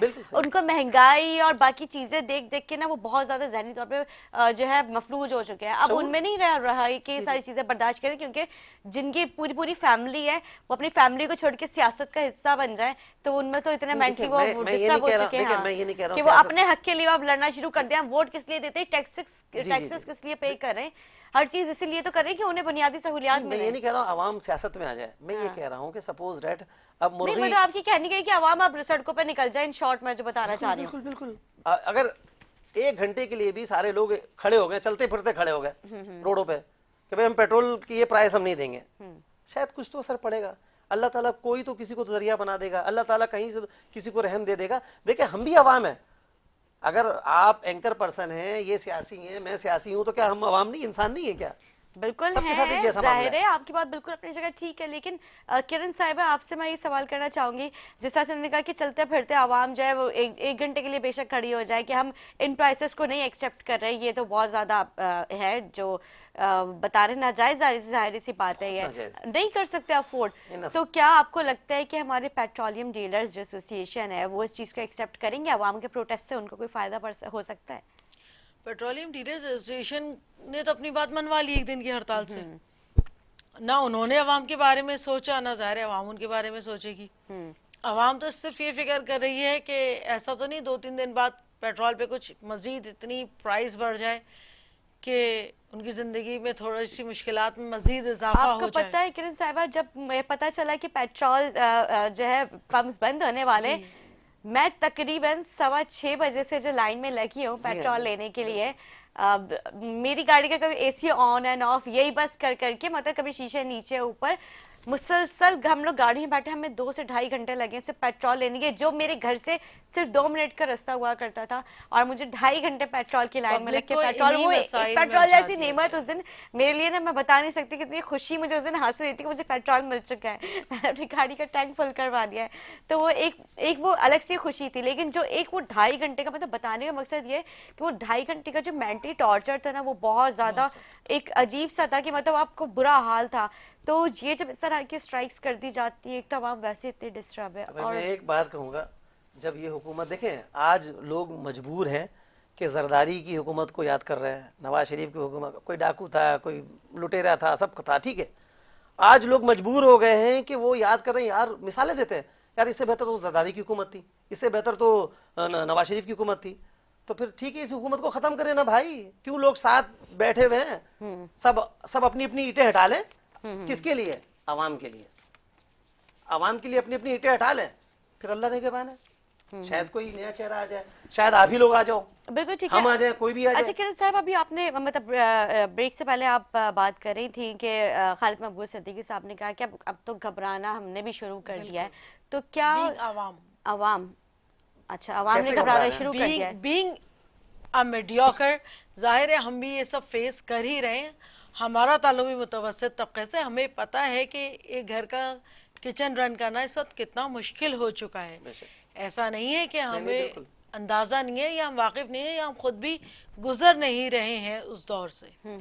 तो क्या आइंदा क्योंकि अब तकरीबन 3.5 साल तो मुकम्मल हो चुके हैं मतलब पीटीआई की हुकूमत को, क्या आइंदा मुत्तहदा कौम पाकिस्तान जो है कोई बड़ा स्टेप उठाने जा रही है इस घबराहट को देखते हुए? मुश्किल है, मुश्किल काम है, अच्छा, तो मेरे भाई ने ये जवाब दे दिया, मुझे जरूरत नहीं है शायद। मुश्किल काम है। मैं बता रहा हूँ ना, वो अगर खालिद मकबूल साहब घबरा रहे हैं तो ऐसे घबराने का क्या फायदा कि इनके घबराते घबराते आवाम को हार्ट अटैक हो जाए। तो सर ऐसी ये कौन नहीं, सी ऐसा कुछ नहीं है कि हमारे भी तो कुछ ऐसे ग्रीवियंसेस थे जो माजी में एड्रेस नहीं हुए, जिन्हें अब एड्रेस करना जरूरी था, जिसमें एक तो असीर साथियों का मसला था, दूसरे मैंने आपको पहले भी कहा हैदराबाद यूनिवर्सिटी का मसला है, अब वर्ल्ड सेंसस का मसला है। इन इश्यूज को भी तो रिजॉल्व कराना बहुत जरूरी है। 3.5 साल मुकम्मल हो चुके हैं, ये ठीक है, हम भी ये इश्यूज अक़वाम अभी तक हुज्जत की रिजॉल्व जानिब आपके जा रहे हुए हैं। नहीं, देखिए, तो अभी कौन सी मजबूरी है आपकी कि आप लोग अभी तक इन चीजों के ऊपर ही अटके हुए हैं? भाई आपके 1.5 साल देखें, आपके पास का मैं बताऊं, 1.5 अगर साल ये का ही इस बोल्ड कर्सर स्टेप है ले लेंगे ना ये लोग, तो हो सकता है कि कुछ मामला आ जाए, हो सकता है। अगर ये लोग बोल्ड स्टेप ले, कुछ और साथी हैं जो इस लंगड़ी लूली हुकूमत को संभालने में लगे पड़े हुए हैं, उनको देखिए, उनके पास खाने को है, सब कुछ है, पेट्रोल फ्री है, सब कुछ नहीं, फ्री इस है, पर उनको क्या पता? जीडीए ने भी अपना इस पे महंगाई के ऊपर जो है आवाज उठाई है कि ये चीज गलत है, मतलब ये देखिए, आवाम जीडीए से सबने मैं बात निकाला करूंगा, जा रहा उठाई है है। मैं सबने। सिर्फ एमक्यूएम को निशाना नहीं बनाऊंगा, जीडीए से मैं ये कहूंगा कि भाई हमसे ज्यादा परेशानियां आपके अंदरूनी सिंध में है। बिल्कुल। बच्चे चप्पल नहीं पहनते। अभी मैं सर्दियों में मैं जाता हूँ अंदरूनी सिंध, जब जाता हूँ तो खुदा की कसम सुबह 7 बजे जब मैं हाईवे से गुजर रहा होता हूँ तो मैं बच्चों को देखता हूँ नंग धड़ंग नंगे, और वो पानी में जो ना वो घूम रहे होता है, उसकी माँ जो ना वो वहां पे काम कर रही थी। भाई किस बात का भाई, आप क्यों सपोर्ट कर रहे हो? खुदारा इन गरीबों पे तो तरस खाओ। कराची तो फिर भी बेहतर है, हम और आप जो ना हमारे बच्चे कपड़े पहन के भले वो लुंडे का स्वेटर ले रहे हैं, लेकिन आप अंदरूनी सिंध जाके देखें तो फिर वो वही वाली बात है ना कि बस तकदीर को क्या रोए इंसान। बिल्कुल ठीक कह रहे हैं आप, लेकिन मतलब बताने का मकसद ये था कि उन्होंने भी इस चीज के मतलब अगेंस्ट वो किया कि मतलब ये चीज गलत हट है, जाएं, ये चीज हुकूमत गलत छोड़ है। दें। सर हुकूमत छोड़ना इतना आसान है उनके लिए, आपको लगता है? जिस उनके तरह लिए तो से अभी आसान मुत्तहदा नहीं के है। अपने मफादात हैं, बिल्कुल। ये बोल रहे हैं कि हम नहीं कर सकते, अभी हम हमारी भी कुछ मजबूरी है जिनको भी हमें पूरा मनवाना है अपनी। सही है, लेकिन आवाम के मफाद की बात मैं कर रहा हूँ, महंगाई की वजह कर कह रहा हूँ कि एक ही ऑप्शन है, अब एक ही ऑप्शन है, कोई यहाँ पे इमाम खुमैनी नहीं आएंगे, मैं आज आपको बता दूं। बिल्कुल। अब यही है कि जो इस लश्कर में लोग हैं, इस लश्कर में जो लोग सवार हैं, वो अपनी अपनी ईंटें हटाएंगे तो शायद गरीब बच जाए। बिल्कुल ठीक कहना। अच्छा निहाल साहब, क्या पीएसपी इशरतुल अब्बास साहब को वेलकम कर सकती है? देखिए, पीएसपी इशरतुल अब्बास साहब को, इशरतुल अब्बास साहब से दुश्मनी तो नहीं है पीएसपी की, ठीक है ना। अगर इशरतुल अब्बास साहब पाकिस्तान आते हैं, आवाम के लिए अगर बात करते हैं, अच्छी बात करते हैं, लोगों के लिए काम करने में किरदार अदा कर सकते हैं, तो पीएसपी तो इमरान खान के लिए भी हिमायत करेगी कि अगर वो आवाम के लिए भलाई का सोचे। हमें तो उतरने को कह रहे हैं, खुद हिमायत का ऐलान कर रहे भलाई हैं। नहीं, भलाई की बात मैं कर रहा हूँ। अगर इमरान खान आज गरीबों के भलाई की लिए कर उम्मीद दे- लेकर नहीं, मैं आपको बता रहा हूँ कि अगर इमरान खान आज महंगाई खत्म कर दे, कम कर दे, लोगों को रिलीफ दे दे, तो खुदा की कसम हमें क्या, इमरान खान ने हमारी कोई जूती थोड़ी चोरी की है, वो हीरो था हमारा। देखें, आपको पता है इमरान खान साहब उस वक्त ज्यादा फेमस थे जब एक कैप्टन थे। आप इशरतुल अब्बास साहब तक रहते हैं ना, आप इमरान खान पे कहते नहीं, हैं। मैं तो बोलूंगा, दिल तो चला हुआ, मैं इमरान खान क्या, मैं जरदारी साहब को भी बोलूंगा कि भाई जरदारी साहब, खुदा का वास्ता है कि आप पीडीएम का साथ दें, लॉलीपॉप ना दें। ठीक है, खान साहब को आप ये मशवरा देते हैं? हाँ, बिल्कुल। अच्छा, तो वो पीडीएम का साथ दें? नहीं, खान साहब जरदारी साहब अच्छा, को मैं कह रहा जरदारी पीडीएम साहब, का साथ ओके। दें, उनको लॉलीपॉप ना दे। आज पीडीएम अगर मजबूत हो जाए, एमकेएम और जो जीडीए और जो दूसरे लोग हैं वो अगर छोड़ दे, तो ये हुकूमत खुद ही फारिग हो जाएगी। नहीं, बनाओ, आप लोग बना लो। हमने सवाल किया था, वो कहते हैं कि पीडीएम का ये जो सिलसिला था उसमें कुछ अपने मफादात भी शामिल हो गए थे, इसकी वजह से हम लोग अपना पावर शो दिखाना चाहते हैं। तो अकेले नहीं तो होगा ये काम। अकेले नहीं हो अकेले सकता नहीं उनका। होगा। मैं कहता हूँ आवाम के जितने हैं, मुत्तहदा वाले हैं, जो दूसरे हैं, जो असेंबली में हैं, ठीक है ना, और जो नहीं भी हैं असेंबली में, अगर वो आवाम के लिए, उसकी अच्छी सोच के लिए अच्छी बात करे, तो अगर मुत्तहदा, देखें मुत्तहदा ने कई जगहों पे एहतजाज किया, हमने कोई गाली थोड़ी दी, हमने उनके पोस्ट पर जाकर गाली थोड़ी दी कि क्यों कर रहे हो भाई। मैं अपने हल्के की बात कर रहा हूँ, हमारे इलाके के एमएनए, जाहिर है हर शख्स को अपने अपना एहतजाज रिकॉर्ड कराने का हक अच्छी बात है, करो। तो भाई असल आपका जो सवाल था कि कैसे हम इस महंगाई से जान छुड़ाएं और कैसे हम इस अजियत से निकले, तो बस एक ही ऑप्शन है कि जो लोग साथ चल रहे हैं वो सोचे, हमें और आपको सोचने की जरूरत नहीं है। महंगाई और सारी चीजें खुद कंट्रोल में आ जाएगी। ठीक है जी, किरण साहब आप क्या कहना चाहेंगी? महंगाई के बारे में इशरतुल अब्बास साहब का सवाल जो गोल कर गए। ना, इशरतुल बात को मैंने कह तो दिया, बहुत बोल शॉर्ट कहाँ टाइम है किया? बस हमारे पास, क्योंकि हम वो इख्तिताम आए, की तरफ अगर जाने, अच्छाई क्या के लिए कहना आएंगे तो चाहेंगी? हम उनको वेलकम कहेंगे। हमने कौन से वो राके एजेंट थोड़ी है, मोदी थोड़ी है वो, जो लोगों को अच्छा गालियां दूंगा। जी किरण साहिबा। देखिए, महंगाई पर तो कंट्रोल करना बहुत जरूरी है। इस बारे में वफाक को बहुत सीरियस होके सोचना होगा। और एक नेशनल बात है, अगर अवामी मुतालबा शिद्दत इख्तियार करेगा तो मुत्तहदा मूवमेंट भी सोचने पे मजबूर होगी, क्योंकि लामहला हमें भी आवाम के पास ही जाना है, और बल्कि हम आवाम के दरमियान ही रहते हैं, और हम खुद आवाम हैं, हम खुद मुतवस्सित तबके से ताल्लुक़ रखते हैं, और हमें पता है कि क्या मसाइल इससे दरपेश हैं पूरी कौम को, पूरे मुल्क को। गैस का बहरान जो खड़ा हुआ नज़र आ रहा है, जो मिनी बजट की आवाज़ें आ रही हैं, ये बहुत खौफनाक है।